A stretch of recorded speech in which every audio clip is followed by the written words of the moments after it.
Halo Sobat Dunia Seribu Besar, semoga Sobat selalu diberi kesehatan, panjang umur, dan rizki yang melimpah, amin. Sebelum masuk ke alur ceritanya, jangan lupa dukung channel ini ya dengan klik subscribe, like, komen, dan share, terima kasih. Mari kita lanjutkan perjalanan, Wang Lin. Saat tawa Tuosen menggema, seluruh dunia berubah warna. Lautan darah yang tak berujung mulai mengamuk dan mengeluarkan raungan marah. Rambut merah Tuosen tergerai saat dia merobek langit sekali lagi dengan senyuman garang. Retakan di langit terbuka, membuatnya beberapa kali lebih besar. Sekilas, ia tampak melintasi seluruh langit. Ini seperti selembar kain yang dirobek bagian tengahnya dan dibelah menjadi dua bagian. Saat ini, para penggarap di lautan darah menyerbu ke langit. Di bawah komando Tuosen, mereka masuk ke dalam celah dan memasuki penguncian. Tangan kanan Tuosen terulur ke belakang dan lautan darah mengeluarkan suara gemuruh yang menggetarkan surga. Seolah-olah kekuatan yang tak terbayangkan telah muncul, dan lautan darah yang tak berujung naik ke udara dan melesat menuju celah di langit. Saat lautan darah bergerak, ia berubah menjadi naga darah kuno raksasa yang cukup besar untuk menutupi langit. Ia menutupnya menuju celah bersama para penggarap kuno. Ketika sejumlah besar penggarap kuno masuk ke dalam mengantuk, mandi darah dimulai. Semua ini karena satu hal yang dikatakan Tuosen ketika mereka keluar dari celah. Saya ingin tanah dewa kuno ini diisi dengan aroma darah. Tak satu pun dari para penggarap kuno ini yang lemah, tetapi mereka semua memiliki segel Tuosen di dalamnya, sehingga mereka tidak dapat menampilkan kekuatan penuh mereka. Bagaimanapun, Tuosen memiliki banyak segel yang perlu ditransfer ke para petani ini. Seringkali diperlukan banyak pembudidaya untuk satu segel, dan tidak banyak yang dapat menahan satu segel sendirian. Namun, dalam lebih dari 1000 tahun terakhir, segelnya terus melemah. Tuosen pulih semakin cepat, sehingga segel di lehernya melemah. Bersamaan dengan itu, segel yang dia tempatkan pada para penggarap kuno juga melemah. Hasilnya, mereka jauh lebih kuat daripada saat pertama kali Wang Lin datang ke sini. Kekosongan itu dipenuhi bayangan merah. Para pembudidaya kuno yang keluar dari lautan darah seperti naga yang keluar dari laut. Mata mereka dipenuhi rasa haus darah dan ketenangan mutlak. Mereka mengakhirinya dalam pertemuan sesuai perintah Tuosen. Selama mereka bertemu dengan seorang yang menyala-nyala, tidak peduli dari sisi mana mereka berasal, mereka semua adalah mangsa para kekuatan kuno merah. Jika hanya mereka saja, tidak mungkin memulai pertumpahan darah di ruang hampa yang dipenuhi oleh para ahli. Namun, naga darah itu memiliki mantra yang menghancurkan bumi, dan kemunculannya menyebabkan kekosongan terisi dengan tekanan yang tak terbatas. Tubuh besar naga darah itu memiliki panjang 100.000 kaki dan sangat megah. Jika seseorang terlalu dekat, mereka akan gemetar hanya dengan melihatnya. Penggarap seperti semut. Saat naga darah itu meraung, ia bergerak melalui tidurnya. Setiap kali ia bergerak, cahaya darah akan menetes dan mengecewakan saat dentuman sonik menggemuruh. Ia tidak perlu menggunakan mantra apapun, karena ia bergerak dengan kecepatan yang tak terbayangkan dan semua penggarap sebelumnya akan mati begitu saja. Pada saat ini, sekelompok penggarap mayat sekte sedang dikelilingi seorang penggarap kuno tertutup merah ketika cahaya merah yang mengerikan muncul di kejauhan. Sebelum ada yang bisa bereaksi, hembusan angin menyebabkan para penggarap ini menjadi tidak stabil dan terhuyung mundur beberapa langkah. Saat ini, kepala naga merah raksasa muncul di cakrawala. Tidak ada yang bisa melihat wajahnya dengan jelas, karena terlalu cepat. Saat murid para pembudidaya ini menyusut, kepala raksasa itu tiba. Para penggarap di depan bahkan tidak bisa mengelak sebelum kepala naga itu menabrak mereka. Mereka tiba-tiba merasa seperti dihancurkan oleh planet budidaya, dan tubuh mereka meledak menjadi tumpukan daging. Lalu mereka meledak sekali lagi menjadi kabut darah. Bahkan jiwa asal mereka tidak dapat melarikan diri sama sekali dan ditarik ke dalam naga darah melalui kekuatan misterius. Para pembudidaya yang tersisa hendak menghindar, tetapi cahaya darah memenuhi pandangan mereka. Kepala naga raksasa menyapu mereka, dan pada saat yang sama, tubuh raksasa naga muncul di depan mata semua pembudidaya. Ini adalah hal terakhir yang mereka lihat dalam kehidupan mereka. Saat tubuh naga itu menyapu, semua pembudidaya di daerah itu mati. Meski semua ini terdengar lambat, hanya butuh 3 tarikan napas. Pelekatan sonik yang tertinggal di belakang naga hanya terjadi setelah area ini dipenuhi kabut darah. Bukan hanya para penggarap dari Sekte Mayat, tidak ada satupun pembudidaya yang bertemu dengan naga darah yang selamat. Tubuh mereka semua runtuh, dan jiwa asal mereka diserap oleh naga darah. Naga darah itu menyapu hangat dengan kecepatan yang tak terbayangkan. Lebih dari 1000 petani telah mati karenanya. Tubuhnya lebih panjang dari 100.000 kaki dan mengeluarkan tekanan yang mengejutkan. Ia berpikir sedikit sebelum mengeluarkan suara dan menyerbu ke area dalam. Itu sangat cepat, Anda hanya bisa melihat kilatan cahaya darah, tetapi tidak mungkin melihat naga itu dengan jelas. Jauh di dalam bayangan, 8 raja dari Sekte Mayat terbang melalui bayangan sebagai 8 sinar cahaya. Mereka mengejar 4 penggarap kuno. Betapapun kerasnya mereka berusaha melarikan diri, mereka tidak bisa lepas dari kejaran 8 orang ini. Kedelapan raja dari Sekte Mayat semuanya tampak memiliki usia yang berbeda-beda, namun tanpa kecuali, mereka semua memiliki ekspresi dingin dan wajah mereka pucat pasi, seolah-olah mereka adalah orang mati. Namun, kekuatan yang mereka ungkapkan sungguh menakjubkan. Sepanjang perjalanan, mereka berdelapan tidak berpisah, setiap kali mereka bertemu dengan para penggarap kuno segera ditutup dan ditangkap oleh mereka 8. Saat ini, 4 penggarap kuno yang melarikan diri tidak berlari lama sebelum tubuh mereka mulai bergerak dan melambat. Pada akhirnya, salah satu dari 8 raja kebetulan lengan baju mereka dan akan mengumpulkan keempat penggarap kuno ini. Namun, pada saat ini, lampu merah darah menutupi kegelapan. Ekspresi mereka segera berubah dan pandangan mereka ke atas. Dengan tingkat budidaya mereka, mereka secara alami melihat naga darah raksasa datang ke arah mereka. Naga darah ini terlalu besar, bahkan untuk 8 orang ini, dan murid mereka mengecil saat melihatnya. Seorang lelaki tua berambut ungu dengan cepat berteriak, "Atur formasi mayat keempat." Kedelapannya tak segan-segan turun dan membentuk segel. 8 dari mereka bergerak pada saat yang sama dan energi dingin tiba-tiba muncul. Energi dingin ini meningkat pesat dan dengan cepat membentuk bongkahan es hitam. Kristal es itu tumbuh dan berkembang, dan dalam sekejap mata, ia berubah menjadi raksasa es yang tingginya lebih dari 1000 kaki. Saat raksasa itu terbentuk, 8 orang di dalam perut tiba-tiba bergerak. 1 orang tetap berada di perut, 1 ke lengan kiri, 1 ke lengan kanan, 2 ke kaki, 1 ke dada, dan 2 orang terakhir ke kepala untuk menjadi mata raksasa. Saat ini, mata raksasa itu mengeluarkan cahaya hantu seolah-olah dia telah terbangun. Kekuatan yang tak terlukiskan muncul dari raksasa ini. Pada saat ini, naga darah bersiul melalui ilusi dan langsung menabrak raksasa es. Gemuruh, gemuruh, gemuruh. Suara yang menggetarkan surga bergema di tempat ini. Sebagai pusatnya dan mengejutkan semua penggarap di sini. Pada saat ini, semua penggarap di dalam merasakan getaran ini dan melihat dengan ketakutan. Naga darah dan raksasa diundang. Raksasa es itu membuka tangannya dan memegang mulut naga itu. Raksasa itu terpaksa mundur sejauh 10.000 kaki. Suara letupan bergema dan sejumlah retakan besar muncul di raksasa itu. 2 orang yang berpelukan terbatuk-batuk darah, namun ekspresi mereka menjadi lebih ganas. Sambil mengeluarkan suara gemuruh, kaki kanan raksasa es itu mundur dan sejumlah besar es jatuh. Namun, kakinya benar menghentikan naga itu untuk mendorongnya kembali. Saat 8 orang di dalam membentuk segel dan mengeluarkan suara gemuruh, kekuatan yang kuat keluar dari raksasa itu. Raksasa es itu meraih kepala naga itu dan ampun tanpa melemparkannya ke samping. Naga darah itu mengeluarkan suara gemuruh segera setelah dilempar.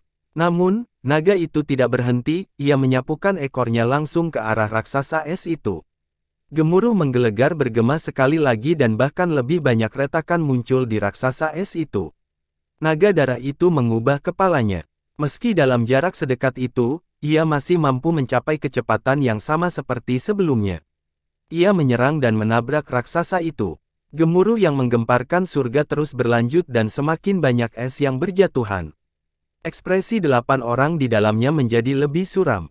Tepat pada saat ini, mata lelaki tua di bagian perut mengeluarkan cahaya hantu dan dia berteriak, "Atur formasi mayat ketiga." Suaranya bergema di dalam raksasa es dan memasuki telinga 7 petani yang tersisa.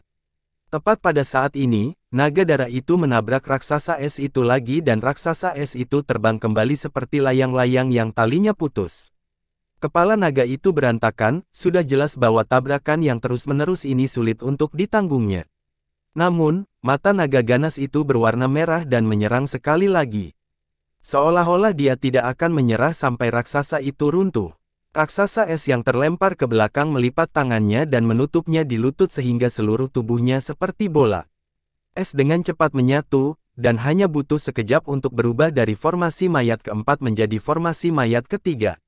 Apa yang muncul di hadapan naga darah bukan lagi es raksasa melainkan bola es raksasa. Yang menakutkan adalah ujung tajam yang tak terhitung banyaknya yang muncul di bola es. Mereka memancarkan cahaya biru tua dan sepertinya mengandung racun yang kuat. Pada saat ini, Wang Lin memiliki ekspresi suram saat dia bergerak melewatinya. Ada 3 penggarap kuno berbaju merah dengan berakhirnya dingin mengejarnya. Saat naga darah menyerang, bola tidak lagi mundur. Di bawah kendali 8 raja dari Sekte Mayat, bola es menyerang naga darah. Keduanya semakin dekat dan dekat. Dalam sekejap mata, mereka menyerang. Gemuruh menggelegar menggema di langit. Saat bola es diumumkan dengan naga, seolah-olah bola es itu diumumkan dengan planet budidaya. Itu segera hancur dan meledak menjadi 8 bagian. Namun, saat itu meledak, kekuatan dahsyat yang datang dari ledakan dan ditembakkan dengan kepala naga darah. Mengaung, naga darah itu mengeluarkan raungan kesakitan yang luar biasa. Tubuh raksasanya bergetar dan mundur dengan cepat. Tubuhnya awalnya terbuat dari darah dan berwarna merah darah. Namun, saat ini cahaya hantu muncul di sekujur tubuhnya. Suara berderak bergema dimanapun cahaya hantu itu lewat, seolah-olah darah naga ini akan tersegel sepenuhnya. Naga itu dengan cepat melarikan diri saat aumannya yang menyakitkan masih bergelombang. 8 bongkahan es gelap yang terpisah dari bola es dengan cepat meleleh, menampakkan 8 raja. Namun, ketika bongkahan es ke-8 mencair, retakan muncul di dahi pria paruh baya itu. Retakan itu segera meluas ke seluruh tubuhnya seolah-olah dia terbelah 2. Dalam sekejap, tubuh robot dan energi dingin keluar. Energi itu mengambil bentuk manusia dan diam-diam mengamati 7 orang di sekitarnya. Tubuh ini tidak dapat menahan kekuatannya. Saat dia berbicara, seorang lelaki tua di antara 7 orang lainnya mengulurkan tangan ke celah di ruang penyimpanan muncul. Peti mati ungu dengan pola ukiran di atasnya segera terbang keluar. Sosok yang terbentuk oleh energi dingin menembus peti mati dan masuk ke dalam. Sesaat kemudian, tutup peti mati terbuka dan seorang anak laki-laki berusia sekitar 7 atau 8 tahun perlahan-lahan duduk. Setelah anak laki-laki itu bangun, dia menggerakkan tubuhnya lalu mengangguk ke arah 7 orang di sekitarnya. Orang tua yang mengeluarkan peti mati itu berkata dengan tegas, "Kejar." 8 dari mereka tidak ragu-ragu untuk berubah menjadi sinar cahaya dan mengejar naga darah. Sedangkan Wang Lin, dia mengikuti riak darah dan menyerang sumbernya. Namun, ketika dia tiba, tidak ada apapun di sana selain jejak mengerikan yang menandakan bahwa pertempuran telah terjadi di sini. Wang Lin tidak tinggal terlalu lama dan dengan cepat mengubah arah. Sebelum dia bergerak sangat cepat, dia tiba-tiba merasakan riak yang meluas tanpa henti di dalam kemacetan ini. Getaran ini tidak familiar bagi orang lain, tetapi Wang Lin dengan jelas mengingat bahwa kecelakaan telah terjadi seperti ini ketika Tuo Shen melangkah keluar dari lautan darah di masa lalu. Getarannya dengan cepat menghilang, tetapi lebih dari 100 aura menakutkan muncul. Kulit kepala Wang Lin terasa mati rasa dan dia dengan cepat lari dari tempat aura mengerikan itu berasal. Namun, pada saat ini, 3 sinar cahaya muncul dari tidurnya. Mereka segera melihat Wang Lin dan mengejarnya. Bayangan ketiga merah ini semuanya adalah keterampilan kuno. 2 di antaranya berada pada tahap awal pembersih nirwana. Orang terakhir memiliki tingkat pukulan tertinggi, puncak pembersih nirwana, hanya berpikir lagi dari penghancur nirwana. Wang Lin meraih dengan tangannya. Dia mengeluarkan jimat kuning dari ruang penyimpanannya dan meletakkannya di dadanya. Angin puyuh mengelilingi tubuhnya dan dia menghilang di kejauhan. Dia segera menciptakan celah antara dia dan mereka. Ekspresi Wang Lin muram. Dia tahu bahwa banyak pembudidaya kuno telah dibebaskan ketika lautan darah terbuka. Tingkat budidaya para leluhur kuno ini seperti surga dan neraka dibandingkan sebelumnya, itu benar-benar tidak masuk akal. Namun, memikirkan bagaimana hal ini melibatkan Tuo Shen, itu bukanlah sesuatu yang bisa dipahami Wang Lin. Tuo Shen akan segera keluar. Saat Wang Lin terbang, ratusan ide melintas di kepalanya. Perasaan ilahi menyebar di belakangnya dan dia segera mengerutkan kening. Para pembudidaya kuno telah menggunakan beberapa metode yang tidak diketahui dan kecepatan mereka meningkat pesat. Meskipun jarak antara mereka dan Wang Lin terus bertambah, mereka masih mengejarnya. 2 pembersih nirvana tahap awal. Pembersih nirvana puncak. Setelah beberapa saat, niat membunuh muncul di mata Wang Lin. Jika ini terus berlanjut dan dia bertemu dengan lebih banyak penggarap kuno di depan, dia akan berada dalam bahaya serangan menjepit. Setelah mendinginkan area itu dengan akal ilahi, mata Wang Lin berbinar dan dia tiba-tiba berhenti. Dia berbalik, tangannya membentuk segel, dan matanya menjadi dingin. Dalam sekejap mata, gambar gunung berapi muncul di sekitar Wang Lin. Saat tangannya bergerak, energi asal surga disuntikkan ke gunung berapi di sekitarnya, dan gunung tersebut menjadi lebih padat. Ketika mereka menjadi padat sepenuhnya, Wang Lin menggerakkan tangannya dan semua gunung berapi menghilang. Tempat ini berbahaya, jadi aku harus menyelesaikan pertempuran ini secepat mungkin. Wang Lin mendongak dan melihat 3 sinar lampu merah mendekatinya. Yang paling dekat adalah lelaki tua yang berada di puncak tahap pembersih nirwana. Orang tua itu adalah yang tercepat, jadi dia segera mendekat. Wang Lin membuka matanya dan mundur. Dia kemudian mengangkat tangannya dan berteriak, "Berhenti." Dengan satu kata, hukum muncul di dunia. Orang tua puncak pembersih nirwana merasakan kabel yang tak terhitung jumlahnya muncul dari udara tipis dan menjeratnya. Dia segera berhenti sejenak. Tingkat budidaya Wang Lin, namun, hanyalah pembersih nirvana tahap awal, jadi dia segera menerima balasan serangan. Namun kerusakan semacam ini adalah sesuatu yang bisa dia tekan. Dia segera mundur. Kultivator puncak pembersih nirwana berhenti, namun 2 orang lainnya di belakangnya juga cepat dan segera mendekat. Ketika mereka berada dalam jarak 1000 kaki dari Wang Lin, kilatan niat membunuh muncul di mata Wang Lin dan tangannya membentuk segel, dan dia berteriak, "Gunung." Dengan satu kata itu, 2 gunung berapi tiba-tiba muncul sebelum keduanya menyerang Wang Lin. Aura yang kuat mengelilingi area 2 lelaki tua itu berubah dan mereka ingin mundur. Namun, Wang Lin sudah memasang jebakannya. Selama keduanya berada dalam jarak 1000 kaki, mereka akan menderita serangan Mountain Crumbles. Tidak memberikan waktu kepada kedua lelaki tua ini, Wang Lin segera berteriak sambil mundur, "Hancur!" Suara gemuruh bergema dan kedua gunung berapi tersebut meletus. Lava dalam jumlah besar mengalir keluar, menciptakan kekuatan destruktif di dalam kehampaan. Saat kedua gunung berapi tersebut meledak, gelombang kejut yang kuat menyebar. Kekuatan Mountain Crumble sudah cukup bagi Wang Lin untuk memiliki keunggulan absolut di antara para pembudidaya di tingkat budidayanya. Kedua lelaki tua itu berada dalam kondisi yang menyedihkan. Mereka berdua batuk darah dan hendak mundur. Niat membunuh melintas di mata Wang Lin. Ketika kedua lelaki tua itu mundur, Wang Lin maju selangkah, berubah menjadi seberkas cahaya, dan muncul di hadapan salah satu dari mereka. Kemudian kedua jarinya membentuk pedang dan dia menusuk tepat di antara alis lelaki tua itu. Orang tua ini telah terluka parah oleh Mountain Crumble, dan pada saat ini, tubuhnya bergetar sebelum meledak. Tepat sebelum dia meledak, dia mengungkapkan senyuman lega. Melihat senyuman ini, mata Wang Lin menyipit dan dia mundur selangkah. Dia akan berurusan dengan orang lain, namun, pada saat ini, rasa bahaya yang mengerikan menyelimuti Wang Lin.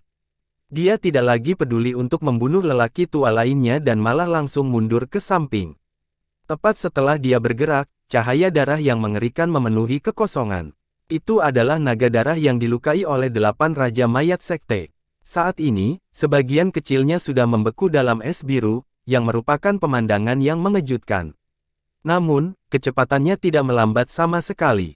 Itu bahkan lebih cepat dari sebelumnya saat disapu oleh Wang Lin.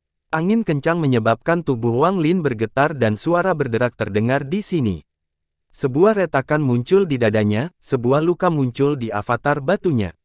Wang Lin mengangkat kepalanya, tapi naga darah itu sekarang sudah jauh. Orang tua puncak pembersih nirvana dan kultivator pembersih nirvana tahap awal, yang terluka parah, telah menghilang tanpa jejak. Rasa dingin datang dari tubuh Wang Lin. Dia terkejut dengan situasi ini. Namun, memikirkan tentang es biru yang menyebar ke seluruh naga, Wang Lin segera terbang secepat mungkin. Dengan kelicikannya, ia langsung menebak bahwa naga darah ini terluka dan sedang melarikan diri. Oleh karena itu, pasti ada seseorang yang mengejarnya.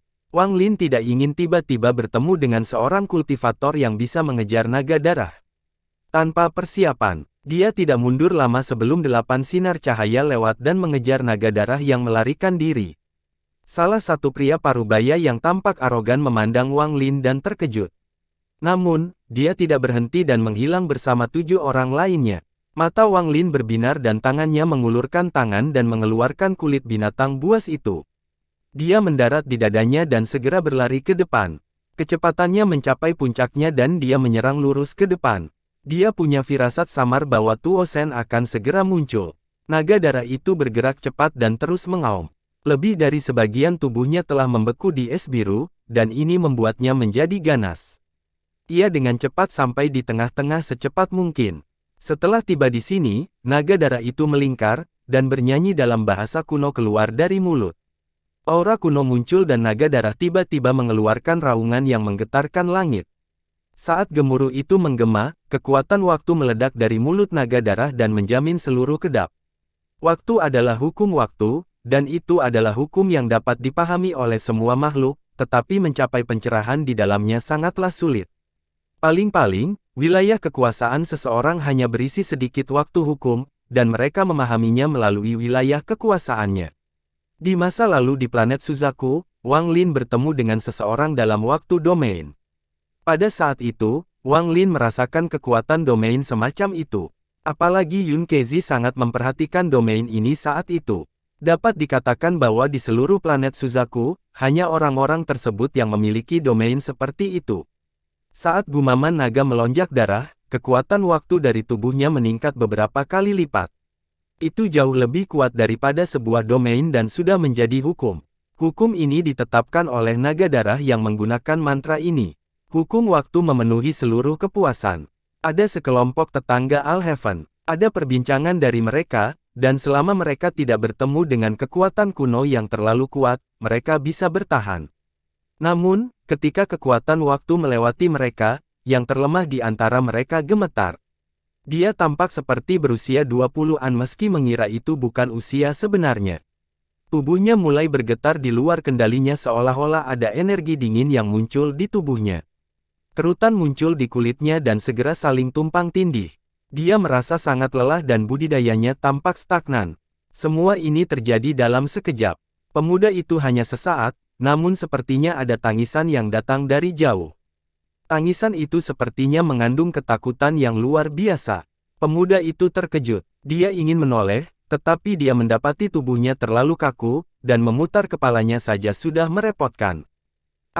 Ada apa denganku? Penglihatan pemuda itu kabur, seperti ada lapisan kabut yang menghalangi. Dia perlahan mengangkat kepalanya untuk menggosok matanya seolah ingin menghilangkan kabut ini. Rupanya kemunculannya berpengaruh, saat dia mendapatkan penglihatan yang jelas. Dia melihat para penggarap di sekitarnya mundur, mata mereka dipenuhi ketakutan dan teror.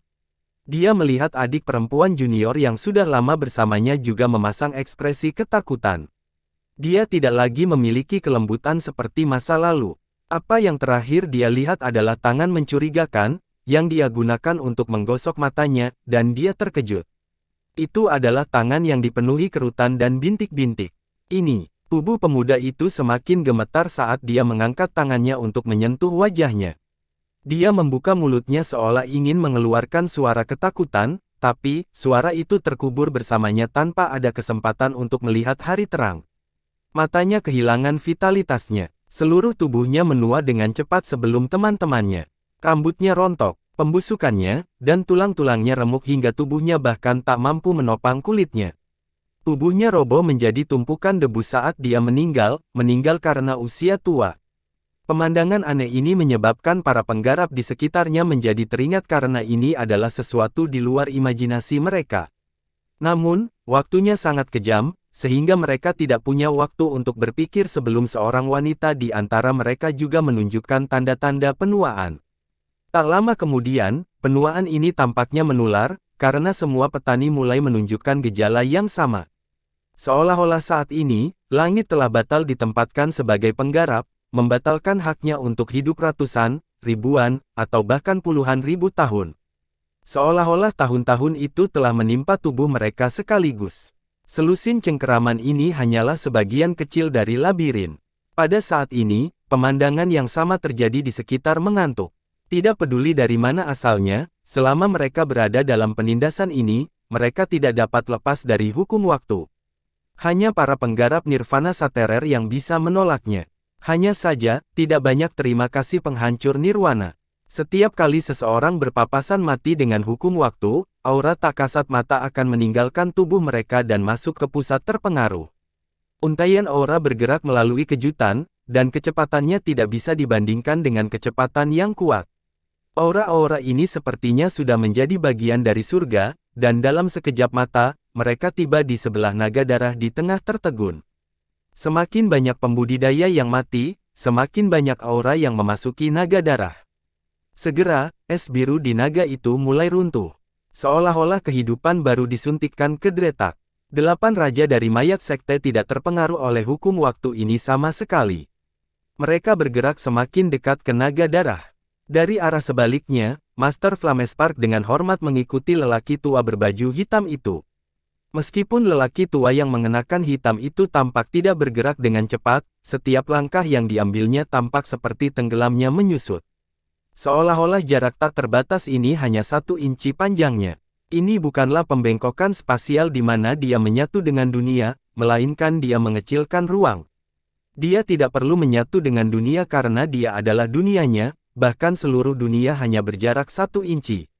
Dia sekarang sedang terburu-buru saat dia berjalan maju ke depan dalam ritme tertentu. Rasa hormat pada mata Master Flamespark menjadi semakin kuat. Dia mengikuti orang tua itu, jadi dia secara alami berada dalam jangkauan mantra misterius ini. Saat kekuatan hukum menjamin, Wang Lin juga merasakannya. Namun tubuhnya terbuat dari batu, dan usia batu tersebut tidak mungkin dihitung. Kekuatan hukum ini mengelilinginya, tetapi tidak peduli berapa lama waktu berlalu tanpa angin bertiup, batu tetaplah batu. Saat dia dengan tenang terbang ke depan, dia melihat para penggarap di sekitarnya menghilang di bawah hukum waktu. Semuanya hilang tanpa jejak. Jika kita kehilangan identitas kita sebagai kenangan, tanpa mantra, kita tetaplah manusia biasa. Wang Lin merasa sedih di hatinya, tapi dia tidak melambat. Jika tubuh asli saya datang, saya akan menjadi sama dengan mereka dan menjadi bagian dari tidur. Tanpa diduga, para tetangga yang telah menjalin kasih selama ratusan, ribuan, dan bahkan puluhan ribu tahun bahkan tidak dapat dibandingkan dengan sebongkah batu. Wang Lin menggelengkan kepalanya. Melihat segala sesuatu di hadapannya, dia tiba-tiba mendapat pemahaman baru tentang kata Dao. Darah naga telah menyerap aura kekuatan yang tak terhitung banyaknya yang mati karena kekuatan hukum, dan es biru di tubuhnya akhirnya runtuh. Tubuhnya yang besar bangkit dan mengeluarkan suara gemuruh yang menenangkan. Saat suara gemuruh menggema, sirkulasi selebar 10.000 kaki muncul dan suara gemuruh menggembung. Sebuah suara yang keluar darinya dan perlahan menyebar ke seluruh suara itu. Tunggu aku datang. Saat suara ini terdengar, lelaki tua itu berhenti dan suaranya menjadi serius.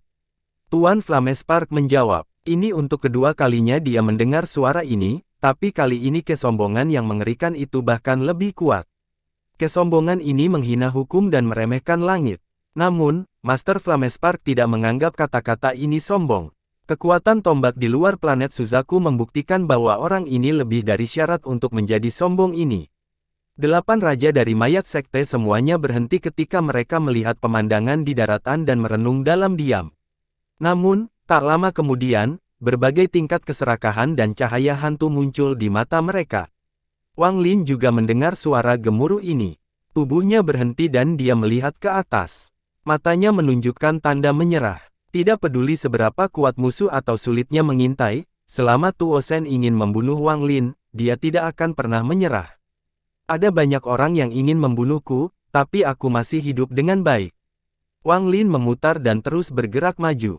Ini adalah kebenarannya. Ini bukan satu-satunya petani yang selamat. Ada juga beberapa penggarap nirvana saterer yang selamat. Setelah merenung sebentar, mereka semua mendekati lokasi ini. Untungnya para pembudidaya yang tersisa di luar lolos-lolos dari hukum waktu dan selamat. Ada lokasi lain yang ada di luar ruangannya.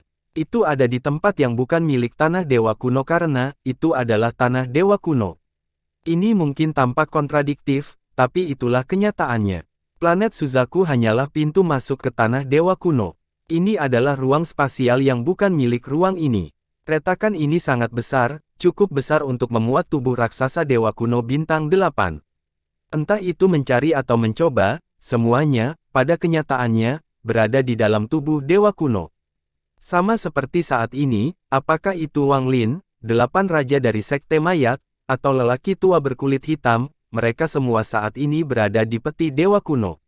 Di ruang spasial yang tenang di mana tubuh dewa kuno telah terbaring selama bertahun-tahun yang tak terhitung jumlahnya, jika seseorang memperbesar bintang keempat dari 8 bintang, mereka akan melihat seseorang duduk di sana. Orang ini adalah seorang sarjana parubaya. Dia terlihat biasa saja, tapi dia mengandung rasa arogansi yang ekstrim. Seolah-olah dia sudah lama duduk di sana tanpa bergerak. Namanya adalah Tuan Wuji. Suara Tuosen meliputi seluruh tabrakan, dan setelahnya terdengar auman naga darah. Naga darah itu seperti binatang buas yang menjaga ekosistem, saat ia berputar di luar ekosistem.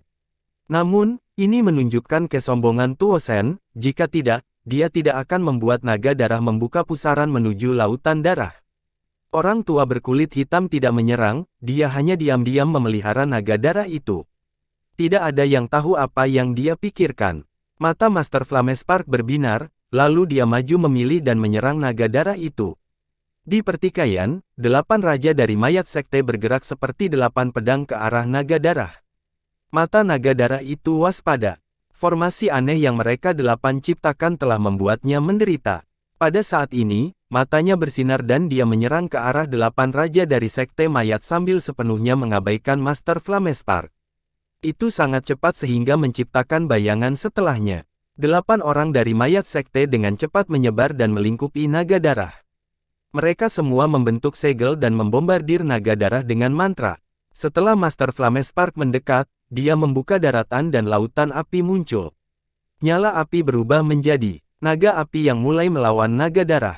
Pada saat yang sama, tangan kiri Master Flamespark mengulurkan tangan dan segera mengeluarkan bel dari ruang penyimpanannya. Lonceng ini terbuat dari tulang dan dibungkus dengan lapisan logam. Saat muncul, suara bergema. Meskipun cincinnya tidak tajam, riak segera mengalir ke arah naga darah. Mata naga darah menjadi haus darah. Awalnya, naga darah hanya memiliki sepasang pupil, namun setelah menggunakan mantra yang tidak diketahui, pupilnya terbelah menjadi 2 dan kemudian terbelah lagi. Dalam sekejap, ada 8 pasang pupil di mata naga darah itu. Perasaan krisis segera menggema di hati Master Flamespark dan 8 raja dari Korsek. Namun, mereka sangat kuat yang telah menembus tahap puncak penghancur nirwana dan melewati 5 penyakit hawar surga. Mereka telah hidup lama dan memiliki pengalaman tempur yang sangat kaya. Saat mereka mendeteksi krisis ini, mereka tidak menghindar, melainkan menyerang. Saat mantra diucapkan dengan kuat, saat kekuatan mencapai puncaknya, itu juga merupakan momen terlemahnya. Ini adalah pengalaman yang diperoleh 9 dari mereka setelah bertahun-tahun yang tak terhitung jumlahnya. Tangan kanan Master Flamespark menyentuh titik di antara penanda dan 45 pecahan segera terbang keluar. Fragmen tersebut dengan cepat membesar dan berubah menjadi 45 fragmen alam surgawi guntur yang menutupi langit. Kekuatan alam surgawi guntur. Saat Master Flamespark mengguncang, 45 pecahan itu mengeluarkan suara gemuruh yang menggetarkan saat mereka menghantam naga darah. Tekanan dari pecahan yang turun secara tak terduga terasa seperti kekuatan dari surga. Gemuruh menggelegar menggema dan banyak bagian kecil dari naga darah itu ambruk. Pikiran 8 raja dari mayat sekte terhubung. Tangan mereka dengan cepat membentuk segel dan 8 sinar cahaya berkumpul. Saat energi dingin berkumpul, formasi mayat ketiga yang membekukan naga tadi muncul sekali lagi. Bola es hitam berukuran 1000 kaki muncul sekali lagi dengan 8 es di dalamnya. Dalam sekejap mata, ujung tajam yang tak terhitung jumlahnya muncul di bola es, lalu menyerang naga darah.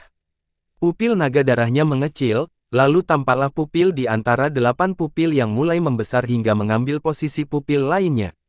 Saat ini muncul. Kegelapan ini begitu gelap sehingga ketuhanan indera pun tidak bisa melihat ke dalamnya. Seseorang hanya bisa mendengar suara gemuruh yang menggetarkan surga di dalam. Kegelapan hanya berlangsung sesaat sebelum hilang. Namun, setelah pulih, 4 dari 45 fragmen Master Flamespark hancur menjadi debu dan 41 sisanya didorong mundur. Mata Tuan Flamespark penuh dengan kesenangan.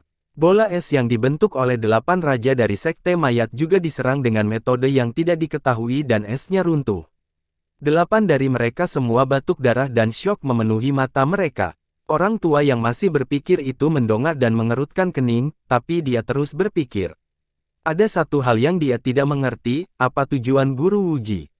Mungkinkah untuk mencuri kekuatan Dewa Kuno Kerajaan Bintang 8? Tapi saat itu, bahkan Kaisar Langit Qinling pun menyerah. Tuan Wuji, metode apa yang Anda miliki? Wang Lin berada di tempat yang asing. Dia melihat pertempuran itu dan tidak mendekat. Kegelapan yang tiba-tiba itu menyebabkan dia merasakan bahaya yang kuat, membuatnya semakin tidak mau mendekat. Namun, setelah melihat naga darah untuk kedua kalinya, Wang Lin merasa itu terlihat familiar. Perasaan ini menyebar ke seluruh hatinya dan mata Wang Lin tiba-tiba berbinar. Dia secara alami melihat Master Flamespark dan lelaki tua berpakaian hitam. Saat dia melihat lelaki tua itu, Wang Lin tahu bahwa darah naga tidak akan bisa berbuat banyak. Namun, lelaki tua itu mengerutkan kening seolah sedang memikirkan sesuatu. Dia bahkan tidak melihat naga darah itu. Dia mampu memaksa kakak senior King Sui kembali. Dia membuka penghalang spasial dengan satu mantra, tubuhnya dipenuhi dengan sumber energi asal, dan dia dapat menyentuh semua hukum. Orang ini harus menjadi langkah ketiga, tidak ada kemungkinan lain. Darah mata naga telah kembali normal, namun keganasannya tidak berkurang, namun bahkan lebih intens. 7 pupil yang tersisa membesar sekali lagi dan memenuhi matanya. Seluruhnya tertutup kegelapan. Dalam kegelapan, Wang Lin segera merasakan hukum aneh yang menimpa dirinya. Tampaknya ingin mencabut jiwa dan menyatu dengan kegelapan. Kali ini, kegelapan berlangsung selama 2 tarikan napas. Setelah 2 napas waktu, mata Wang Lin dipenuhi kebingungan dan dia mundur beberapa langkah. Suara retakan terdengar saat 7 retakan muncul di tubuhnya. Wajahnya hitam, samar-samar menampilkan warna batu. Master Flamespark, yang paling dekat dengan naga darah, pucat dan cepat mundur. Fragmen alam surgawi berputar di hadapannya dan beberapa di antaranya runtuh. Adapun 8 raja dari mayat sekte, 2 tubuh mereka segera runtuh dan 6 lainnya mundur. Salah satu dari mereka dengan cepat mengeluarkan 2 peti mati lagi dari ruang penyimpanannya. Kedua sosok kabur itu segera memasuki peti mati. Dalam sekejap, kedua peti mati itu hancur dan 2 lelaki tua keluar. Saat mereka berdelapan mundur, tangan mereka membentuk segel. Salah satu lelaki tua itu berteriak, formasi mayat kedua. Saat ini, tangan mereka bergerak lebih cepat dan mengancam dalam garis vertikal. Energi dingin di sekeliling mereka, dan dalam sekejap mata, es hitam muncul. Ini sangat gelap, sehingga mustahil untuk melihat 8 orang tersebut. Namun, dalam sekejap, es tersebut berubah menjadi pedang yang panjangnya lebih dari 1000 kaki. Saat pedang itu muncul, tekanan yang menggetarkan surga muncul dengan rasa ketajaman yang kuat. Itu menyerang langsung ke naga darah dengan energi pedang yang kuat. Mata Master Flamespark melebar saat dia menggigit ujung rahangnya dan dengan cepat menggambar sebuah tanda. Dia menekan rune itu dan kemudian terbang keluar, memancarkan warna merah darah di jalan. Fragmen yang tersisa semuanya tersebar dan menyerang naga darah dari segala arah. Sepertinya mereka akan menyelimuti naga darah itu. Mata naga darah itu menjadi serius dan 6 pupil yang tersisa bersinar sekali lagi. Kali ini bukan hanya satu pasangan yang mengambil alih, para murid berpencar dan berbagi mata. Dalam sekejap, seluruh dunia menjadi gelap, dan setelah 3 napas waktu, kegelapan menghilang. Wang Lin mundur tanpa ragu dan menghindari kekuatan kegelapan. Namun, matanya bersinar dan tetap bersinggungan pada naga darah itu. Dia merasakan aura dewa kuno semakin jelas dari naga darah. Mata Master Flamespark menjadi lebih pucat, tapi dia terus bergerak maju. Tangannya membentuk segel saat puluhan pecahan alam surgawi terus mendekati naga darah itu. Pedang yang dibentuk oleh 8 raja sekarang berada kurang dari 1000 kaki dari naga darah. Suara letupan datang dari dalamnya seolah-olah dia menahan semacam serangan. Kegelapan muncul sekali lagi di sekitar mengantuk, dan kali ini berlangsung selama 4 napas. Setelah 4 napas waktu, kembali normal. Wang Lin mundur lebih cepat, tapi matanya sangat serius saat dia menatap naga darah itu. Pedang yang dibentuk oleh 8 raja dari mayat sekte tampaknya telah melambat. Setelah 4 napas waktu, ia hanya bergerak maju sejauh 200 kaki. Kemudian suara retakan dan retakan muncul pada pedang. Pembuluh darah pada Master Flamespark telah membengkak dan pecahannya masih menempel pada naga darah. Tapi semua ini hilang dalam sekejap saat kegelapan terlelap. Suara gemuruh bergema di dalam kegelapan, dan auman naga darah yang marah bisa terdengar. Setelah 5 waktu napas, kegelapan menghilang dan mata Wang Lin bersinar terang. Dia tidak lagi mundur tetapi menyerang naga darah itu.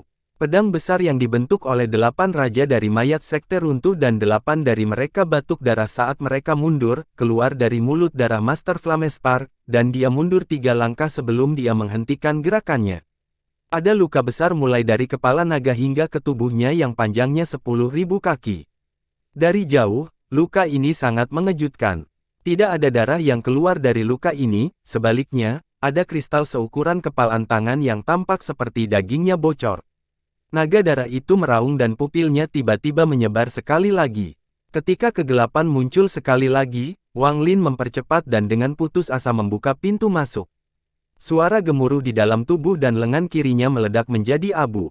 Namun, dia tidak melambat sekali saat kecemasan dan kebutuhan muncul di matanya. Dia tidak menyangka akan melihat darah hati dewa kuno di sini. Dengan ini, tubuh asliku akan mampu melewati ujian pertama 3 percobaan 7 bencana. Naga darah secara alami memperhatikan Wang Lin, tetapi di matanya, pembudidaya ini hanyalah seekor semut. Kultivator ini akan mati dalam kegelapan bahkan sebelum dia bisa mendekat. Dan inilah kebenarannya. Ketika Wang Lin berada dalam jarak 1000 kaki dari naga darah, kegelapan gagal lagi. Namun, kali ini perbedaannya adalah kegelapan ini akan membuat lelaki tua berkulit hitam itu memperhatikan Wang Lin untuk pertama kalinya. Semua ini karena Wang Lin. Wang Lin telah memperoleh pencerahan tentang kegelapan dari sebelumnya. Pencerahan ini tidak ada secara teknis dengan tingkat kerusakannya, itu berasal dari mantra Sunderet Night miliknya. Sunderet Night berisi petunjuk hukum asal-usul, dan ini juga merupakan sumber hukum cahaya. Semua kegelapan akan hilang di hadapan cahaya ini. Namun, semua keberadaan adalah relatif, dan jika ada hukum asal-usul, maka ada hukum akhir. Kegelapan ini dibentuk oleh hukum akhir zaman. Saat kegelapan muncul, Wang Lin menggunakan Sunderet Night dengan kekuatannya sendiri. Dia tidak berusaha membunuh musuh, dia hanya ingin bertahan hidup dalam kegelapan ini. Untuk pertama dan satu-satunya kali ini, seberkas cahaya muncul di kegelapan ini. Meski tidak terlalu kuat, ia tetap muncul. Dalam cahaya, Wang Lin merasakan tubuhnya terbakar. Energi asal terbakar, jiwa asal terbakar, dan bahkan batunya pun terbakar. Dia menembus kegelapan sambil membakar dan menutupi jarak 1000 kaki. Dia kemudian memasuki luka naga darah yang mengejutkan itu. Saat dia memasuki ruangan itu, Wang Lin mengabaikan tubuhnya yang terbakar dan dengan putus asa sebagai pengganti tangannya. Kristal darah naga darah dalam jumlah besar menghilang dan dikumpulkan ke dalam ruang pena dipenuhi ekstasi, tapi ada juga penyesalan. Dia tidak menyangka akan mendapatkan darah hati dewa kuno di sini. Lagi pula, dengan pemahamannya tentang tanah dewa kuno, semua darah jantungnya telah diambil oleh Tuo Shen. Dan terlalu sulit untuk diambil dari Tuo Shen. Mendapatkan darah jantung membuatnya gembira, namun mendapatkan darah jantung ini berarti dia harus menyerah mengamati kekuatan Tuo Shen, yang membuatnya merasa menyesal. Dengan penyesalan dan kegembiraan, jiwa asal Wang Lin akan terbakar habis ketika kegelapan menghilang. Jiwa akan runtuh dan dia akan mati sekali lagi. Lagi pula, dia tidak cukup kuat untuk menggunakan Sunderet Night sesuka hati. Namun, pada saat ini, lelaki tua yang menoleh karena cahaya yang disebabkan oleh Wang Lin, dan dia mengungkapkan hal yang aneh. Hal yang tidak dapat dia pahami seperti dijelaskan telah dipengaruhi oleh cahaya dalam kegelapan, dan dia telah menemukan penjelasannya. Dengan satu langkah, saat kegelapan menghilang, dia muncul di samping naga darah. Tangannya berbunyi secara acak menunjuk ke depan dan naga darah itu mengeluarkan raungan sebelum mundur dengan cepat. Gemuruh menggelegar datang dari tubuhnya seolah-olah akan runtuh. Saat melihat Wang Lin kabur, lelaki tua itu menariknya keluar dari naga darah dan Wang Lin mendarat di hadapan lelaki tua itu. Tangan kanan lelaki tua itu mendarat tepat di antara alis Wang Lin dan kekuatan yang tak terbayangkan mengalir ke tubuh Wang Lin. Suara letupan bergema dan Wang Lin sadar kembali. Energi asal yang telah terbakar langsung terisi kembali. Jiwa asalnya yang berada di ambang kehancuran terkondensasi kembali. Bahkan tubuh yang terbakar terbalik dan memperoleh kehidupan. Semua ini hanya membutuhkan waktu sekejap. Seorang pemuda yang sangat baik. Pria tua berkulit hitam memandang Wang Lin dan mengungkapkan sedikit kekaguman. Juga sangat pintar, karena kamu datang dengan avatarmu untuk melihat dewa kuno, maka lelaki tua ini akan memuaskan keinginanmu. Pikiran Wang Lin kaget. Murid matanya langsung mengecil ketika seseorang segera menyusun rencana, namun dia dengan cepat kembali normal. Kekaguman di mata lelaki tua itu menjadi semakin kuat. Dia tidak lagi memandang Wang Lin atau naga darah yang runtuh, tetapi menunjuk ke dalamnya dengan tangan kanannya.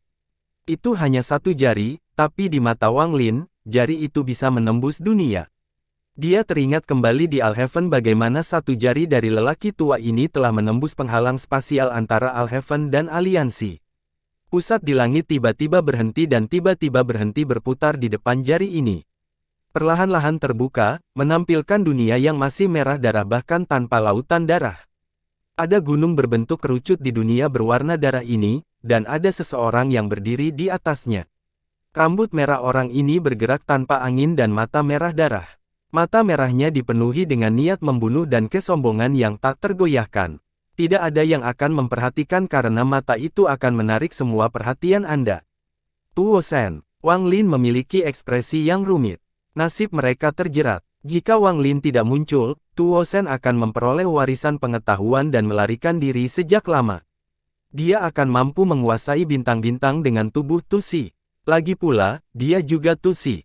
Meskipun Tuo Shen terlahir sebagai iblis batiniah ketika Tusi gagal mengembangkan mantra, apakah dia iblis batiniah atau bukan, Tuo Shen adalah dewa kuno sejati, dewa kuno kerajaan sejati. Berbeda dengan Tuo Shen, taktik tubuh dewa kuno Wang Lin dibentuk melalui dewa kuno. Meskipun ia mampu mencapai tahap bintang 5 karena serangkaian peluang bagus, ketika tubuh aslinya menghadapi 3 cobaan 7 bencana sebelumnya, Wang Lin tahu tubuh dewa kunonya tidak sempurna. Ekspresi rumit menghilang saat Tuo Shen mengangkat kepalanya dan menatap Wang Lin. Sebaliknya, itu digantikan oleh rasa dingin yang tenang. Manusia dan dewa yang terjerat oleh takdir diam-diam saling memandang melalui ekosistem. Pertemuan dua orang dari dua dunia berbeda. Mulut Tuo Shen bergerak-gerak dan dia mengambil satu langkah. Dia meninggalkan gunung dan tiba di atas pusaran air, menatapnya menyapu. Ketika Master Flamespark melakukan kontak dengan Tuo Shen, pikirannya terguncang. Dia tiba-tiba merasakan detak jantungnya sendiri. Jantungnya berdebar lebih kencang dan mulutnya menjadi kering. Wajahnya menjadi lebih pucat dan tanpa sadar dia mundur. Dia tidak berani menatap Tuo Shen, seolah-olah orang ini adalah surga. Limbah. Tatapan Tuo Shen dipenuhi dengan rasa jelek. Ketika diperkenalkan pada 8 raja dari Bangjo Mayat, rasa jeleknya menjadi semakin kuat. Setidaknya sampah adalah manusia. Kalian semua lebih buruk dari sampah. 8 raja dari Sekte Mayat memiliki status yang sangat tinggi di Sekte Mayat. Namun, pada saat ini, di hadapan pandangan Tuo Shen, keadaan mereka bahkan lebih buruk daripada Master Flamespark. Wajah mereka pucat dan mereka terus-menerus mundur. Pandangan itu terasa hampir jasmani dan hampir membuat mereka kehilangan akal. Mereka merasa jika pria ini mengamuk, maka surga pun harus menyerah. Mereka belum pernah melihat kekuatan Tuo Shen, namun entah kenapa, mereka langsung merasakan bahaya saat melihat Tuo Shen. Perasaan ini sangat aneh, namun jelas mengingatkan mereka berdelapan akan adanya bahaya. Karena Tuo Shen adalah dewa kuno bintang 8, dan mereka hanyalah manusia biasa, hanya sekedar lemah. Hanya lelaki tua berbaju hitam yang tenang, dan dia perlahan berkata, darah kerajaan. Jiwa dewa kuno. Tatapan Tuo Shen insektisida pada lelaki tua berkulit hitam itu, tatapannya tidak berubah saat dia dengan dingin berkata, akhirnya, sebuah eksistensi yang tidak sia-sia. Orang tua itu tidak marah sama sekali, dan dia tersenyum tipis. Dia dengan santai suasana tangan dan suara gemuruh bergema di kekosongan antara dia dan Tuo Shen. Keruntuhan itu memicu badai tak kasat mata yang menerjang langsung ke arah Tuo Shen. Menghadapi kehancurannya, Tuo Shen mengangkat tangannya dan melayangkan pukulan. Dunia bergetar dan terkejut hebat. Pada saat ini, beberapa penggarap Nirvana Saterer telah tiba.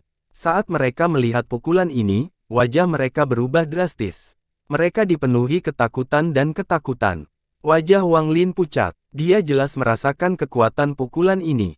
Saat pukulan ini mendarat, getarannya mencapai puncaknya. Ceritakan raksasa muncul di antara lelaki tua itu dan Tuo Shen. Suara robekan ruang terdengar saat suara gemuruh menggema. Dalam sekejap mata, sepertinya ini terbelah dua. Itu tampak seperti selembar kertas yang terbelah di tengah dan menjadi dua bagian. Ceritanya segera merobek dunia tempat Tuo Shen berada menjadi dua alam yang berbeda. Pria tua berbaju hitam itu maju ke depan dan menghilang tanpa jejak. Ketika dia muncul kembali, dia berada di sisi lain karena terkejut. Tangannya bahkan tidak perlu membentuk segel. Dia menyuarakan lengan bajunya, menyebabkan suara gemuruh yang keras. Gletser muncul dan segera menutupi ruang seluas lebih dari 5.000 km. Area seluas 5.000 km ini dipenuhi pemandangan, dan semuanya runtuh dan menyerang Tuo Shen. Mantra belaka. Jadi bagaimana jika Anda telah mencapai tahap Nirwana Void dan tercerahkan dalam hukum, lalu bagaimana? Mata Tuo Shen dipenuhi dengan kegelisahan yang mengerikan saat dia tertawa dan melayangkan pukulan lagi. Klan Dewa Kuno saya tidak membuat hukum karena hukum ini adalah hal yang dilanggar oleh klan saya. Saat pukulan Tuo Shen mendarat, suara berderak menggema di seluruh dunia. Entah itu pemandangan yang mengalir ke kejadian atau es tak berujung yang menutupi area seluas 5.000 km ini, semuanya terjadi sebelum pukulan ini. Lelaki tua berpakaian hitam itu keluar dengan ekspresi serius. Es sepanjang 5.000 km runtuh menjadi badai, tetapi Tuo Shen terbang keluar. Aku akan membiarkan kalian semua melihat kekuatan sebenarnya dari klanku. Pandangan Tuo Shen bukan pada lelaki tua berkulit hitam itu, tapi pada Wang Lin. Saat ini, tubuhnya perlahan menghilang ke dalam terkunci. Pada saat yang sama, lapisan itu berguncang sekali lagi dan retakan muncul seolah-olah ada kekuatan dahsyat yang akan menembuslah pusaran muncul di tempat Tuo Shen menghilang, dan berisi kekuatan isap yang kuat. Pria tua berpakaian hitam dengan tenang melangkah ke pusaran air. Kalian semua, ayo, ini akan menjadi kekuatan sejati Dewa Kegelapan ini. Suara lelaki tua itu menggemuruh. Wang Lin tidak ragu memasuki ekosistem. Dia memasang ekspresi rumit. Dia samar-samar menyadari bahwa pusaran ini akan membawa mereka ke ruang fisik tempat tubuh Tusi berada. Di celah spasial, terdapat tubuh dewa kuno raksasa seukuran beberapa planet budidaya. Jarinya bergerak sedikit dan perlahan membentuk kepalaan. Mata tertutup di wajahnya yang telah tertutup selama bertahun-tahun terbuka untuk pertama kalinya.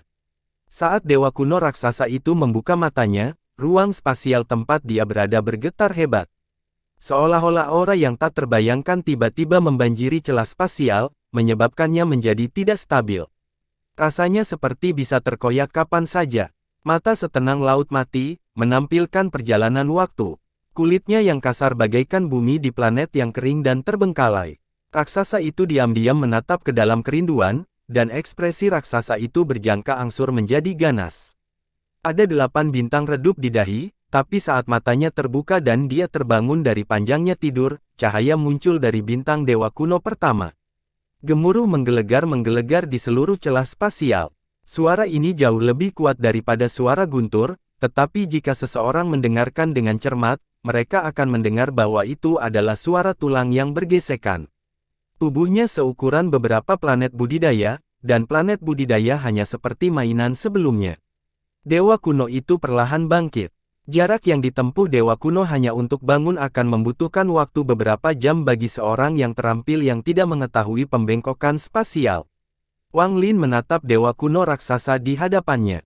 Saat dewa kuno itu bangun, hembusan angin bertiup ke arahnya, menyebabkan dia dan semua orang di sekitarnya terdorong mundur. Hanya lelaki tua berbaju hitam yang menatap ke depan dengan cahaya misterius di matanya. Dibandingkan dengan dewa kuno, para pembudidaya ini beberapa kali lebih kecil dari semut.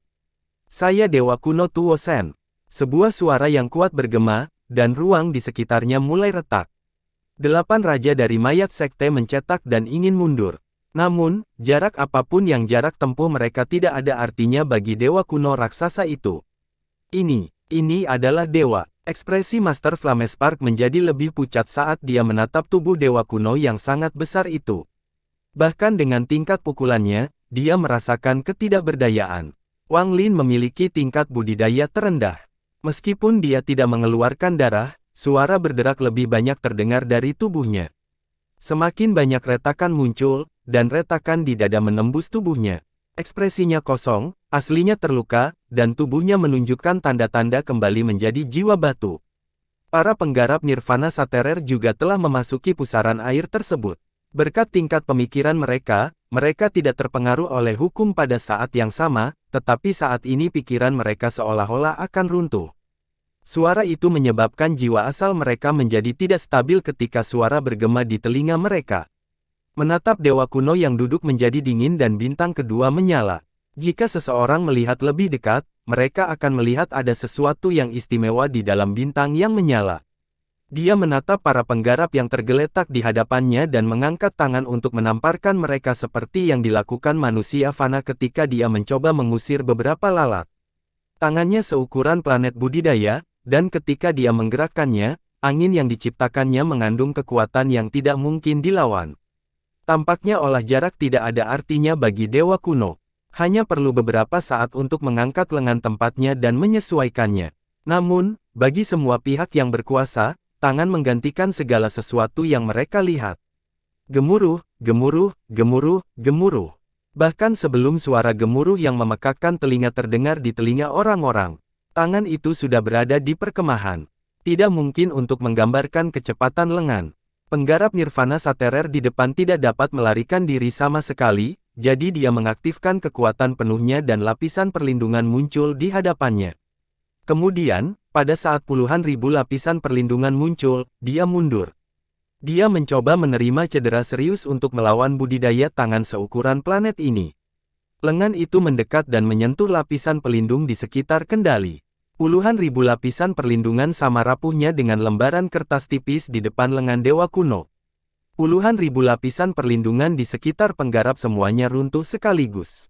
Sebenarnya, ada sedikit waktu antara keruntuhan setiap lapisan, tapi perbedaannya sangat kecil, tidak ada gunanya. Lengan itu tidak berhenti sama sekali dan hanya menyapu begitu saja. Kultivator yang telah menghabiskan waktu bertahun-tahun hingga akhirnya mencapai tahap awal penghancur nirwana mengungkapkan senyuman saat tubuhnya meledak menjadi kabut darah yang berceceran di lengan dewa kuno. Jiwa asalnya juga menghilang. Itu berubah menjadi energi asal dan diserap melalui celah pada kulit kasar dewa kuno. Melihat dewa kuno itu tidak mau berhenti, lelaki tua bermata hitam itu menampakkan sedikit aneh. Dia mengambil satu langkah, dan melintasi jarak yang tak terukur dan tiba di hadapan lengan dewa kuno. Tubuh lelaki tua itu benar-benar tidak berarti dibandingkan dengan lengan raksasa itu, dia benar-benar diabaikan. Namun, lelaki tua itu tetap tenang saat dia mengangkat tangan dan telapak tangannya menghantam ke depan. Seolah-olah sambaran petir yang tak terhitung jumlahnya meledak di antara lelaki tua itu dan lengan dewa kuno. Guntur yang mengguncang bumi. Lengan yang sepertinya tidak berhenti itu benar-benar berhenti ketika diluncurkan dengan telapak tangan lelaki tua itu. Pada saat ini, angin akhirnya mencapai lengan dewa kuno dan mengarahkan ke arah lelaki tua itu. Angin yang dapat menyebabkan tubuh roboh dan jiwa asal hancur hanya membuat rambut lelaki tua itu terhempas ke belakang. Satu helai rambut retak dan tertiup ke belakang. Pakaian hitam lelaki tua itu tertiup ke belakang dan suara robekan terdengar dari lengan bajunya saat 7 robekan muncul. Bagian bawah jubah berubah menjadi debu. Telapak tangan ancaman yang memanggil dengan lengan dewa kuno bergetar seolah-olah ada riak yang bergerak melalui kulitnya. Riak ini menembus lengan penandatanganan dan lengan penandatanganan robek beberapa kali sebelum berubah menjadi debu. Orang tua itu mengangkat kepalanya dan matanya berbinar. Kulitnya memerah, tapi dia menahan darah di tenggorokannya. Dia menampilkan senyuman, lalu tangan kirinya dengan cepat menunjuk ke punggung tangan sebanyak 5 kali. Ketika jari pertama mendarat, kekuatan tak kasat mata sepertinya memecahkan ruang spasial yang tertutup ini. Energi asal tak berujung datang dari segala arah dalam jarak 5.000 km, masuk ke punggung tangan mengapa, dan masuk ke lengan dewa kuno. Energi asal dalam jarak 5.000 kilometer tidak cukup untuk menghadapi dewa kuno. Ketika jari lelaki tua itu mendarat untuk kedua kalinya, energi asal yang cukup untuk menghancurkan dunia berkumpul dari 50.000 kilometer, 500.000 kilometer, 5 juta kilometer untuk menciptakan kekuatan dahsyat yang mencapai ke lengan dewa kuno. Semua ini terjadi dalam sekejap. Itu sangat cepat, para penggarap di sekitarnya tidak memiliki kesempatan untuk bereaksi. Saat suara menggema, lengan dewa kuno itu tiba-tiba dipukul mundur oleh lelaki tua itu. Tangan lelaki tua itu terlepas dari lengan dewa kuno tetapi meninggalkan bekas tangan hitam yang sangat jelas di atasnya. Kamu layak menjadi dewa kuno kerajaan bintang 8 yang dikabarkan melampaui hukum dan hanya pengembang Nirwana Void yang bisa bertarung. Saya pernah berpartisipasi dalam membunuh dewa kuno bintang 8 biasa, dan perbedaannya seperti langit dan bumi. Orang tua itu mundur, dan kemerahan di wajahnya memudar dan digantikan dengan tinta. Namwa perti bulan dan penuh dengan niat bertarung. Setelah mundur 7 langkah, kepala lelaki tua itu tersentak dan dia mundur ke depan. Dia mencapai lengan dewa kuno untuk meminjam kekuatan dan kemudian melompat ke arah wajah Tuo Sen. Mata Tuo Sen masih dingin, dan dia menunjukkan ekspresi jelek dan arogan. Dia dengan ringan mengirimkan tangan dan sidik jarinya roboh. Kemudian suara gemuruh menggema saat dia perlahan berdiri. Gerakan ini menjadikannya menjulang tinggi di atas semua orang, dan kekuatan yang mirip dengan surga turun ke atas semua orang. Setelah 2 bintang di antara alis Tuo Sen menyala, bintang ketiga juga perlahan menyala. Namun, ada sesuatu yang tersembunyi jauh di dalam bintang ketiga ini, tapi itu tidak dapat dilihat atau dirasakan dengan jelas. Hanya Wang Lin yang menatap Tuo Sen di hadapannya, terutama pada bintang Tuo Sen yang jauh sekali. Hatinya dipenuhi dengan kedamaian saat dia mengetahui mantra dewa kuno kerajaan bintang 8. Dia hanya tahu namanya tapi tidak ingat bagaimana menggunakan mantranya. Kubur kosong untuk menerangi bintang. Limbah. Suara mendengung bergema saat Tuo Sen pergelangan tangan pada lelaki tua itu, menyebabkan hembusan angin yang sangat besar. Lengannya bergerak cepat spasial bending dan langsung mendekati lelaki tua itu. Tangan kedua seperti 2 planet budidaya yang menghantam lelaki tua itu. Wajah lelaki tua itu kembali memerah dan pakaiannya menggembung. Lengan kiri dan keinginan terentang dan dia mengeluarkan suara gemuruh, menyebabkan energi asal yang tak ada habisnya mengembun di lengan depan. Gletser tiba-tiba muncul, diikuti lautan api. Kemudian di balik itu ada gunung-gunung yang tak terhitung banyaknya diikuti oleh guntur yang tak ada habisnya. Mantra yang tak terhitung jumlahnya ini muncul dalam sekejap dan bertumpu pada satu sama lain. Lengan lelaki tua itu tetap terentang saat mantra ini membombardir lengan dewa kuno. Pada saat ini, getaran spasial hebat dan suara bergelombang. Dari jauh, tampak seperti kembang api yang tak terhitung jumlahnya dinyalakan di lengan Tuo Sen. Namun, mantra ini hanya menyebabkan lengan Tuo Sen berhenti sejenak, tapi ini cukup bagi lelaki tua berbaju hitam untuk keluar dari jangkauan lengan dan menyerang kepala Tuo Sen. Tuan Wuji, jika kamu tetap tidak muncul, jangan salahkan orang tua ini karena tidak menepati janjiku. Apakah kamu lupa perjanjian kita? Lelaki tua berbaju hitam itu berteriak sambil bergerak. Saat suara ini menggema, sarjana parubaya yang duduk di bintang keempat di kepala Tuo Sen membuka matanya. Matanya dipenuhi dengan kekejaman, tapi juga mengandung sedikit kepahitan. Tuan Lufu, saya tidak melupakan janji kami, tapi saya tidak berdaya. Kamu, cepat pergi. Suara kuno yang dipenuhi kepahitan perlahan menyebar ke seluruh suara. Namun, bintang keempat mulai bersinar semakin terang, dan saat mencapai kecerahan 3 bintang lainnya, suara ini menghilang sama sekali. Tepat pada saat suara itu menghilang, ekspresi lelaki tua berbaju hitam itu berubah drastis. Wang Lin juga terkejut, dan dengan pemahamannya tentang dewa kuno, dia samar-samar menebak sesuatu. Tepat pada saat ini, suara guru Wuji yang redup menggema sekali lagi. Kali ini raungan marah. Cepat pergi. Bintang keempat awalnya sangat gelap dan hanya bisa terlihat samar-samar dalam kegelapan ini. Namun, saat Tuo Sen terbangun, bintang itu tampak hidup kembali dan tidak lagi redup. Itu mulai menyala dan menjangkau sekeliling. Sarjana parubaya yang duduk di sana tampak normal, tetapi jika Anda melihat lebih dekat, Anda akan terkejut menemukan bahwa bagian bawah tubuhnya telah menyatu dengan tanah. Mereka terhubung bersama tanpa perpecahan apapun. Cahaya itu tidak muncul dari arah yang acak, itu dimulai dengan sarjana parubaya ini sebagai pusatnya. Setiap kali cahayanya semakin terang, warna kulit sarjana parubaya itu akan menjadi semakin pucat dan lemah. Pada saat ini, area tempat dia menyala dan mencapai seluruh area. Tubuhnya juga terbaring dalam sekejap mata, dan kini dia tampak seperti tengkorak. Namun, dia tidak mati.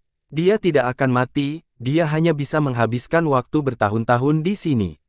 Hanya saja dia tidak mau menyerah, dan keengganan ini membuatnya berjuang. Ekspresi wajahnya berubah saat dia menekannya untuk aktif dan diam. Murid mata lelaki tua berbaju hitam itu menyusut dan ekspresinya menjadi serius saat dia mundur. Matanya menatap bintang keempat di kepala Tuo Sen.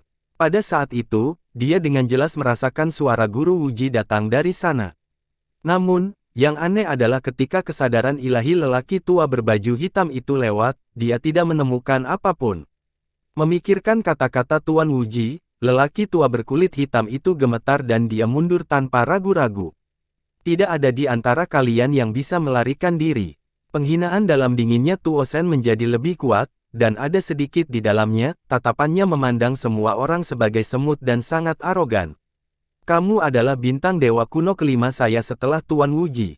Suara Tuo Sen menggema di seluruh dunia, lalu dia tanpa ampun melangkah maju. Namun, saat ini, bintang keempatnya bersinar terang.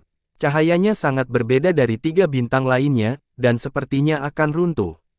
Hal ini menyebabkan kaki kanan Tuo Sen berhenti sejenak. Pria tua berbaju hitam itu mundur, tapi dia berbalik saat tangannya mencapai kegelapan dan pedang patah muncul. Itu hanya setengah pedang, tapi saat itu muncul, tekanan yang tak terbayangkan menyebar. Orang tua itu menggigit ujung lidahnya dan menghemat darah ke pedang yang patah itu. Dia kemudian melemparkannya ke Tuo Sen. Pedang patah ini bersiul dengan niat membunuh dan pedang energi yang menggemparkan saat ia meluncur keluar. Kaki Tuo Sen berhenti sejenak sebelum melanjutkan, tetapi saat bersentuhan dengan pedang yang patah, Tuo Sen mengeluarkan raungan marah dan darah muncul. Pedang patah itu tiba-tiba menembus kaki kanan Tuo Sen. Ia membawa kekuatan yang tak terpotong saat menembus kaki dan menyerang wajah Tuo Sen. Mantra pedang patah itu jauh melampaui apa yang bisa dilakukan oleh seorang penghancur nirwana yang kompeten. Bahkan para penggarap penyakit hawar surga pun tidak bisa menandingi kecepatan pedang ini. Semua ini hanya memakan waktu beberapa saat, dan pedang patah itu menembus kaki kanan Tuo Sen. Dalam sekejap lainnya, pedang itu mendekati wajah Tuo Sen dan menyerang bintang keempat. Pada saat ini, cahaya yang datang dari bintang keempat menjadi lebih kuat, seolah-olah Tuan Wuji sedang berjuang untuk melarikan diri.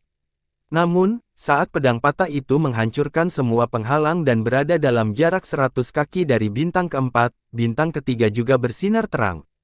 Seseorang tiba-tiba keluar dari bintang ketiga. Orang ini seperti kerangka, sehingga tidak mungkin untuk melihat penampilan aslinya, dan seluruh tubuhnya telanjang. Mereka hanya mengambil satu langkah untuk tiba di sebelah pedang yang patah, dan tanpa ampun mereka mencubitnya. Sulit untuk menggambarkan pemandangan cubitan itu. Dalam pandangan Wang Lin, keadaan darurat ini mengikuti arus dan mengaktifkan semacam hukum dunia. Tampaknya hal itu tidak pantas, karena seolah-olah hukum dunia telah berubah akibat tindakan orang tersebut. Pedang yang patah itu tiba-tiba berhenti dan dua jari muncul di sekitarnya. Tidak peduli seberapa kerasnya pertarungan, ia tidak bisa lepas dari kedua rahangnya.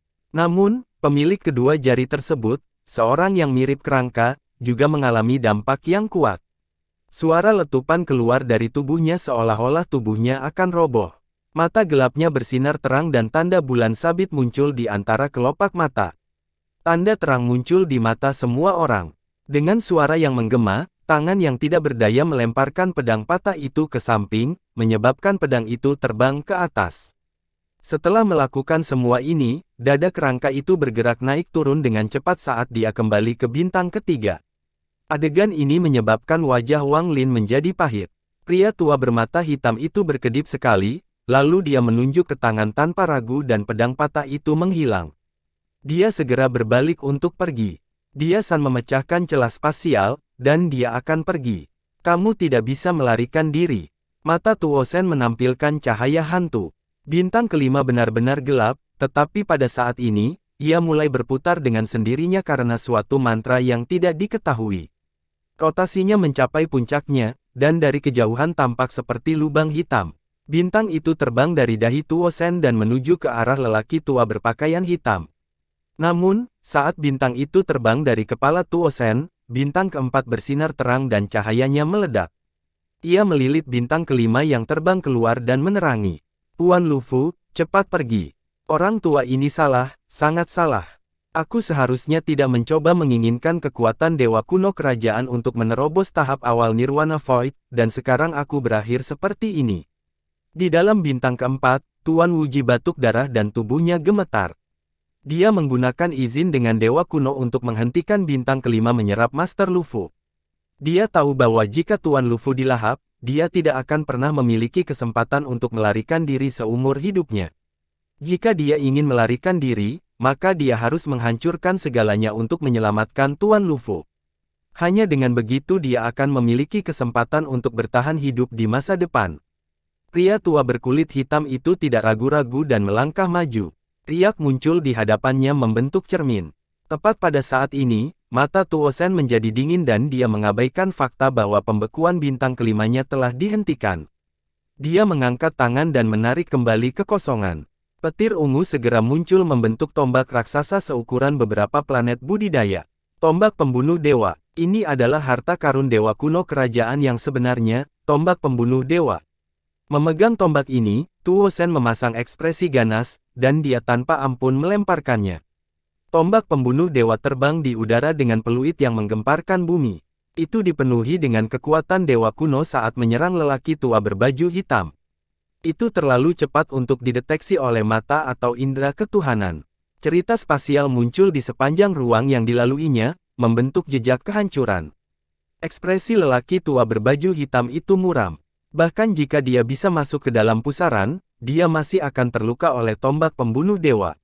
Begitu dia tertunda dan bintang kelima melepaskan diri dari Master Wuji, kemungkinan besar dia akan terjebak di sini. Namun, dia tidak punya waktu untuk berpikir terlalu banyak. Tangannya membentuk segel dan pedang patah itu muncul di hadapannya sekali lagi.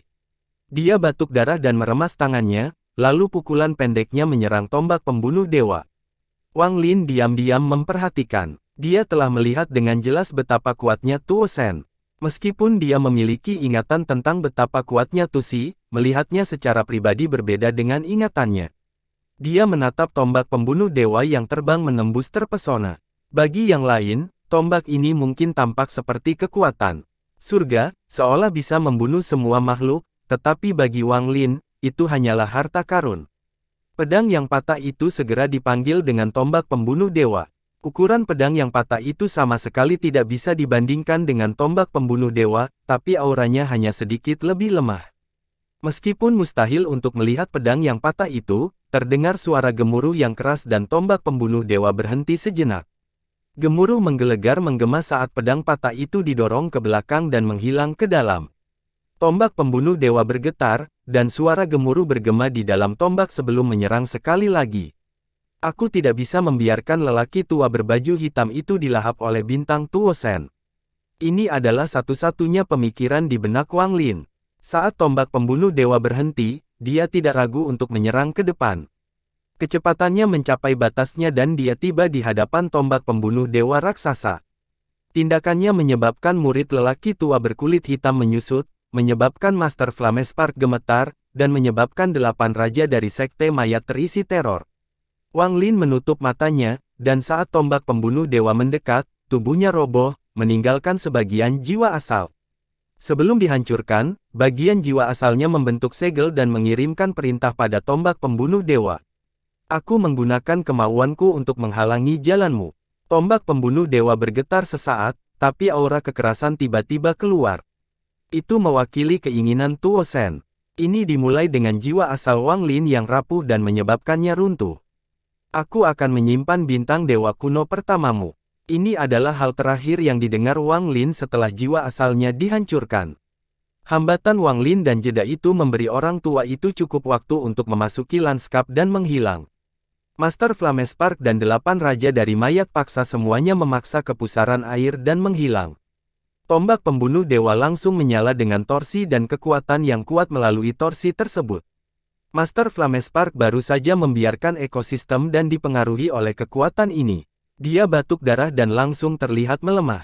Kedua kakinya dan meledak bahkan jiwanya menjadi tidak stabil. Dia tersenyum sedih, dan kebenciannya pada Tuo Shen meningkat pesat. Itu hanya yang kedua setelah kebenciannya pada Guru Zhongxuan. Melihat kekuatan itu datang sekali lagi, kegilaan memenuhi mata Master Flamespark. Dia akan menyerahkan tubuhnya sebagai ketidakseimbangan atas kepergian jiwa asalnya. Pria tua berbaju hitam muncul di sebelah Master Flamespark. Dia meraih Master Flamespark dan menghilang. 8 raja dari mayat sekte akhirnya melarikan diri, tetapi kekuatan mengejutkan itu segera tiba. Kedelapan tubuh mereka gemetar dan robot dan 8 aura dingin keluar. Namun, sebelum kekuatan mengerikan ini, 5 di antaranya roboh. 3 orang lainnya mengeluarkan peti mati saat mereka masuk dan mendapatkan tubuh baru untuk melarikan diri. Namun, kekuatan mengejutkan itu melanda sekali lagi, menyebabkan tubuh mereka roboh lagi. Siklus ini berlanjut. Jarak kurang dari 10.000 kaki ini seperti pemberhentian bagi mereka. Mereka meninggalkan jejak kabut darah saat orang lain meninggal. 2 raja yang tersisa dari mayat sekte akan kehilangan akal sehatnya. Melihat kekuatan yang mendekati mereka sekali lagi, keduanya menjadi putus asa. Pada saat ini, pusaran hitam tiba-tiba muncul di samping mereka dan 2 tangan terulur. Lengan itu meraih keduanya dan menarik mereka ke dalam pusaran. Puan yang berdaulat, mata mereka dipenuhi ekstasi dan mereka tidak melawan, membiarkan lengan mereka menyeret mereka ke dalam pusaran. Pada saat ini, kekuatan dari tombak pembunuh dewa memasuki ekosistem. Terdengar suara seseorang terluka, tapi sepertinya mereka masih selamat, dan pusarannya menghilang. Di bulan di luar planet Suzaku, di dalam gunung yang sangat biasa, Wang Lin membuka matanya. Setelah beberapa saat kebingungan, dia segera berdiri dan membayangkan rencananya untuk menyingkirkan mayat perempuan itu. Dia kemudian menghancurkan formasi di tanah dan menghilang menggunakan spatial bending. Saat dia muncul kembali, dia sudah berada sangat jauh dari planet Suzaku. Namun, Wang Lin tidak berhenti dan bergerak cepat. Wajahnya pucat dan suram. Dia belum pernah merasa takut sebelumnya, tapi pikirannya bergetar. Kata-kata Tuo Shen terus bergema di pikiran. Aku akan menyimpan bintang dewa kuno pertamamu. Jika aku menghadapi Tuo Shen, bahkan jika tubuh asliku telah melewati 3 cobaan 7 bencana, bahkan jika aku memiliki tombak, aku tidak akan bertahan bahkan dari 1 pukulan pun. Wang Lin mengungkapkan ekspresi pahit. Dia tidak tahu apakah Tuo Shen telah melarikan diri atau tidak, tapi dia tahu dia tidak bisa tinggal di Alliance Star System. Dia harus pergi secepat mungkin dan tidak pernah kembali, kecuali dia memiliki kekuatan untuk melawan Tuo Shen. Dia menghilang sekali lagi dengan ekspresi pahit menggunakan spatial bending dan muncul di tempat dia meninggalkan jalan keluar untuk dirinya sendiri. Ini adalah planet terpencil dan sepi. Dia telah membentuk formasi di sini sebelum bertemu dengan Kaisar Ilahi Naga Azure. Planet tidaklah sepi, ada banyak kota fana di sana. Karena tidak banyak petani yang datang ke sini, suasana cukup damai. Saat ini, sedang musim dingin di planet yang ditinggalkan ini, dan serpihan salju jatuh dari langit. Di beberapa desa, salju menarik perhatian anak-anak yang suka bermain-main. Hari ini adalah festival besar bagi planet ini.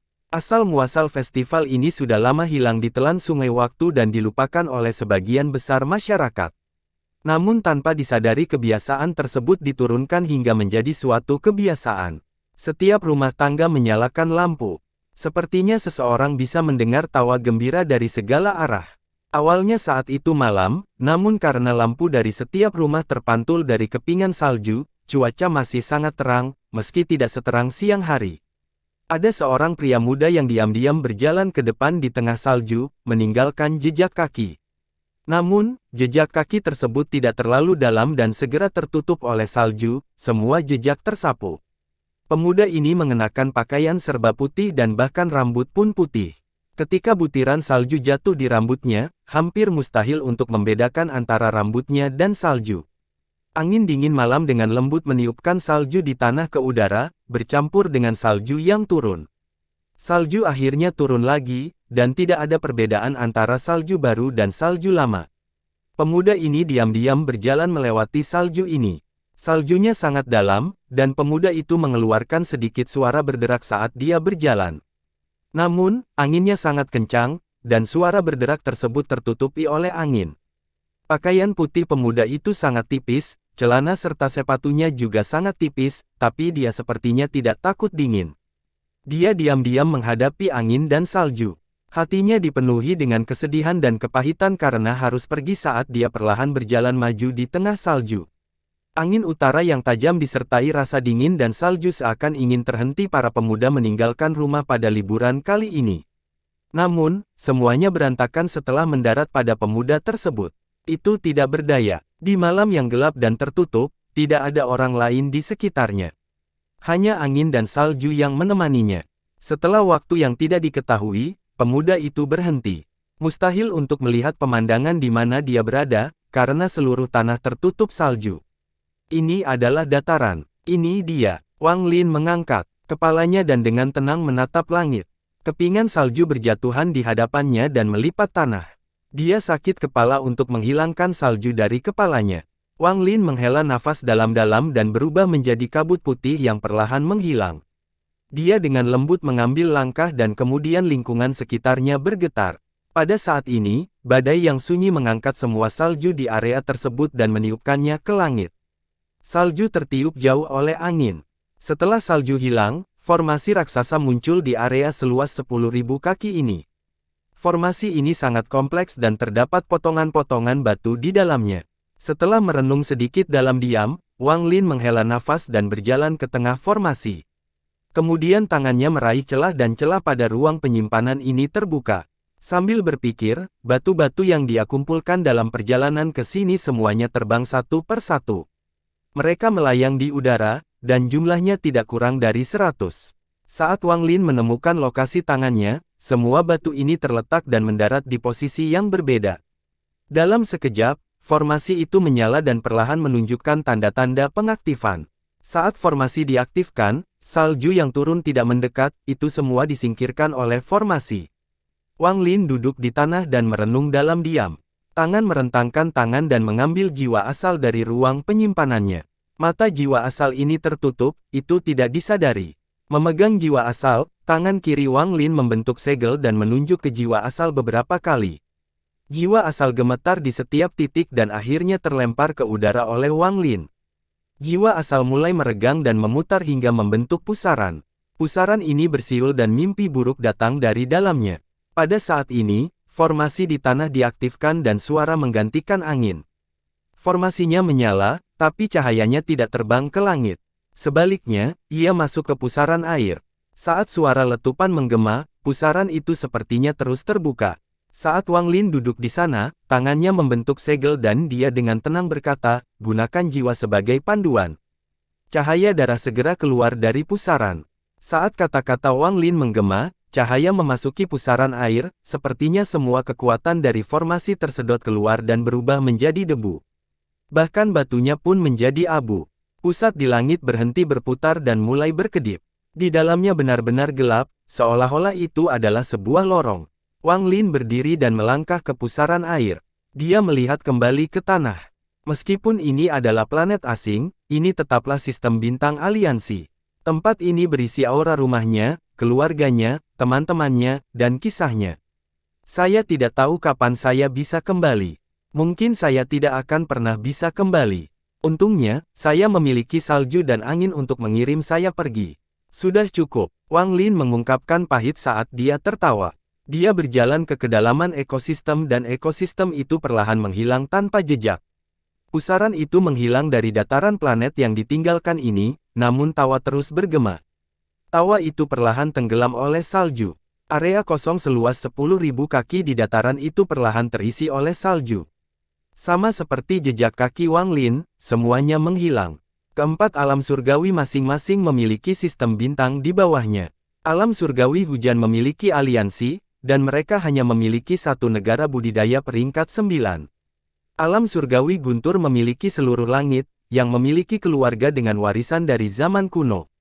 Kedua jenis lingkungan yang berbeda tersebut menyebabkan cara dan arah budidaya masing-masing sistem budidaya menjadi sangat berbeda. Meskipun mereka semua kuat, perbedaannya sangat besar. Dibandingkan dengan peraturan ketat aliansi, Alhaven memiliki lebih banyak kebebasan.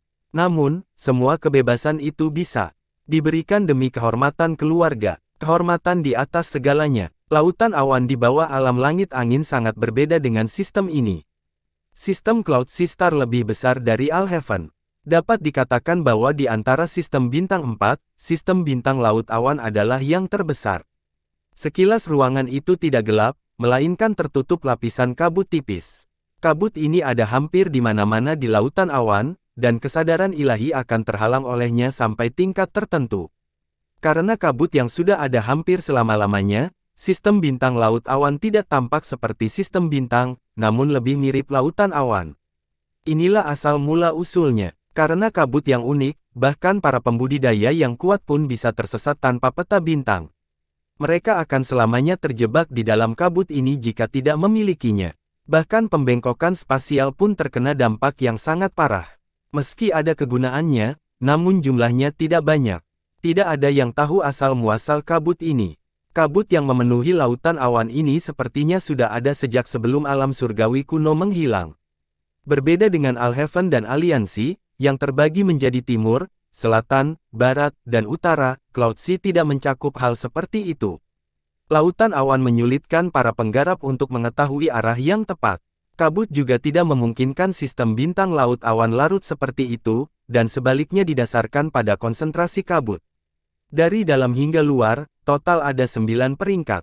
9 peringkat ini sebenarnya adalah 9 cincin yang bentuknya tidak beraturan. Yang paling luar adalah peringkat 1, dan yang paling dalam adalah peringkat 9. Benua Moluo berada di peringkat kelima kabut. Dari jauh, benua itu akan memudar dan lenyap. Di tengah benua, terdapat menara hitam menjulang tinggi yang memancarkan cahaya lembut yang memagari benua. Hal ini membuat kabut tidak bisa masuk ke benua dan selalu mendorongnya menjauh. Hal ini membuat wilayah di sekitar benua menjadi jelas. Astar System tidak memiliki planet budidaya yang sebenarnya, hanya saja planet tersebut sangat langka. Sebagian besar iklimnya besar di wilayah peringkat 7 atau lebih tinggi, dan jumlahnya kurang dari 100. Area di bawah peringkat 7, sebagian besar diisi dengan benua terapung ini. Setiap benua mewakili sekte yang berbeda. Hujan turun di bagian utara benua Moluo. Hujan ini menutupi dunia saat turun, dan hujan turun dalam jangka waktu yang tidak diketahui. Tanah sudah tertutup lumpur dan semua dedaunan membungkus seolah tertahan oleh hujan. Hujan mengguyur sepanjang garis di tengah dedaunan dan jatuh ke tanah. Binatang-binatang kecil bersembunyi di sudut dan gemetar di tengah hujan. Di atas tanah, ada beberapa ular kecil berwarna yang sedang bermain-main di lumpur dan udara. Bagi mereka, malam hujan seperti itu adalah waktu yang tepat bagi mereka untuk mencari makan. Ini adalah hutan. Tidak ada suara selain suara hujan yang jatuh di dedaunan. Suasananya relatif tenang. Sesekali akan ada kilatan petir di langit yang akhirnya bumi yang diselimuti kegelapan. Jauh di dalam hutan, ada formasi selebar 1000 kaki. Saat hujan turun dan menghanyutkan tanah, membuat formasi ini semakin terlihat jelas. Tidak ada petani di sekitar sini. Kelompok pembudidaya terakhir yang menjaga formasi ini telah berangkat 3 bulan lalu. Namun, mereka belum menghancurkan formasi tersebut, seolah-olah mereka masih memiliki harapan. Petir menyambar di malam hari. Saat itu mencapai dunia sekali lagi, suara retakan terdengar dari formasi. Namun, guntur benar-benar meredam suara tersebut. Cahaya biru muncul dari formasi dan secara bertahap menutupinya. Hujan di langit tampak turun lebih cepat, seolah-olah ia mengetahui bahwa seorang tetangga yang bukan anggota lautan awan, seseorang yang akan mengejutkan. 4 alam surgawi, akan muncul. Hujan turun semakin deras. Jumlah kilatan petir meningkat. Ada pegunungan jauh di timur hutan di benua Moluo. Pegunungan ini sangat aneh. Ia tidak berputar seperti naga, tetapi membentuk lingkaran. Ada cekungan raksasa di pegunungan melingkar ini. Cekungan itu dipenuhi paviliun, dan lampunya berakhir malam. Namun, ada rasa sedih di baskom tersebut. Bahkan hujan pun tidak mampu meredakan kesedihan, bahkan petir di langit pun tidak mampu membuat kesedihan hilang sedikit pun. Ada 8 pilar besar setebal 100 kaki yang tersebar di sekitar gunung di luar cekungan. Kedelapan pilar itu semuanya memiliki jarak yang sama satu sama lain tanpa perbedaan sedikit pun. Mereka tampak tumbuh dari gunung dan menembus langit. Sekitar 100.000 kaki di udara, 8 pilar dikumpulkan dengan kuil Taoisme yang besar. Dari kejauhan tampak kuil Daois itu ditopang oleh 8 pilar dan melayang di udara. Selain terlihat megah, kuil Daois ini juga sangat luar biasa. Itu aneh tapi juga mengeluarkan tekanan kuat yang membuat bumi khawatir. Pada saat ini, saat hujan turun dengan cepat, bel menggema di seluruh pegunungan. Bunyi bel terdengar megah memecah hujan dan menggantikan guntur. Namun, hal itu sepertinya membuat kesedihan di bawah semakin kuat, bahkan terdengar suara tangisan samar. Penggarap yang tak terhitung banyaknya keluar dari paviliun di dalam cekungan. Ada pria, wanita, dan anak-anak di antara mereka, dan mereka semua mengenakan jubah Taoisme. Mereka membiarkan air hujan mengguyur tubuh mereka dan membasahi rambut mereka. Mereka tidak menggunakan mantra apapun dan menatap kuil Taoisme dengan sedih saat hujan turun di wajah mereka. Hujan bercampur dengan air mata yang jatuh di pipi mereka. Seorang lelaki tua memeluk Taoisme duduk di kuil Taoisme di atas baskom. Dia terlihat sangat baik, tapi wajahnya pucat. Dia diam-diam duduk di sana, dan ekspresinya tenang. Ada 4 orang yang tergeletak di hadapannya. Di antara keempatnya, ada 3 pria dan 1 wanita. Selain 1 pria dan wanita parubaya, 2 lainnya adalah pria tua. Mereka berlutut di sana dengan ekspresi sedih, namun tidak ada rasa hormat di wajah mereka.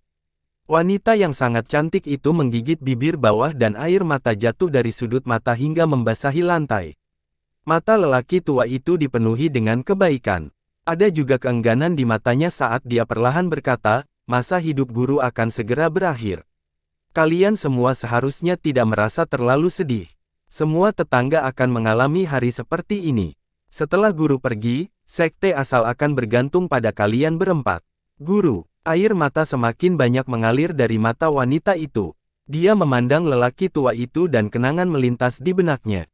3 orang lainnya tampak lebih sedih. Sayangnya, saya tidak mampu menembus tahap nirvana saterer. Kalau tidak, selama perjalanan ke sekte asal roh peringkat 8, seluruh vitalitasku tidak akan disedot oleh seseorang dari sekte utama dan berakhir seperti ini.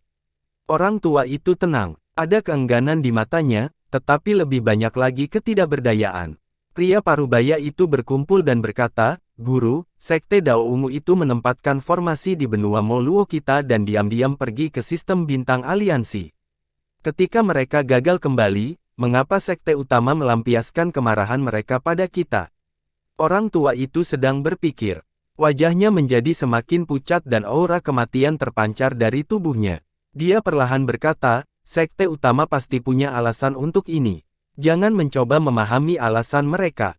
Jika Anda tidak puas, bahwa sekte asal saya keluar dari posisi terakhir dalam kompetisi yang diadakan oleh sekte utama dalam 100 tahun. Maka gurumu bisa tertawa riang di akhirat. Keempatnya diam-diam merenung. Ada sedikit kepahitan. Dalam kesedihan mereka, kompetisi sekte yang terjadi setiap 1000 tahun adalah peristiwa besar di Cloud Sea. Semua sekte di Lautan Awan akan berpartisipasi, namun dalam kompetisi ini, mereka selalu kembali terakhir dan tidak pernah mampu melambung. Aura kematian pada lelaki tua itu menjadi semakin kuat. Dia menarik napas dalam-dalam dan melihat hujan di luar kuil sambil mengangkat tangan mencurigakan yang kering. Beberapa bulan yang lalu, tangannya tidak seperti ini, tetapi saat ini, seolah-olah seluruh darah dan dagingnya telah habis. Itu seperti kerangka tangan. Melihat tangan lelaki tua itu, semakin banyak air mata yang keluar dari mata wanita itu. 3 orang lainnya menggenggam tangan mereka. Rahang mereka hampir patah karena mengatupkan gigi terlalu keras. Lelaki tua itu tidak melihat ke tangan kehangatan dan melambai ke arah kepuasan. Retakan spasial pada ruang penyimpanan muncul. Toko ini berwarna ungu, dan saat muncul, aura menakutkan keluar. Tak lama kemudian, seekor ular piton raksasa berwarna ungu tua perlahan menjulurkan kepalanya. Kepala ular piton ini berukuran puluhan kaki. Saat itu muncul, tekanan memenuhi kuil Taoisme. Namun ular piton ini terlihat lelah, dan kepala yang keluar berputar-putar di sekitar lelaki tua itu. Ada kesedihan dan keengganan di matanya saat lidahnya menyentuh lelaki tua itu. Setelah aku mati, piton bermata ungu peringkat 5 ini akan menjadi binatang sekte asal sekteku. Kalian semua, lakukan dengan baik.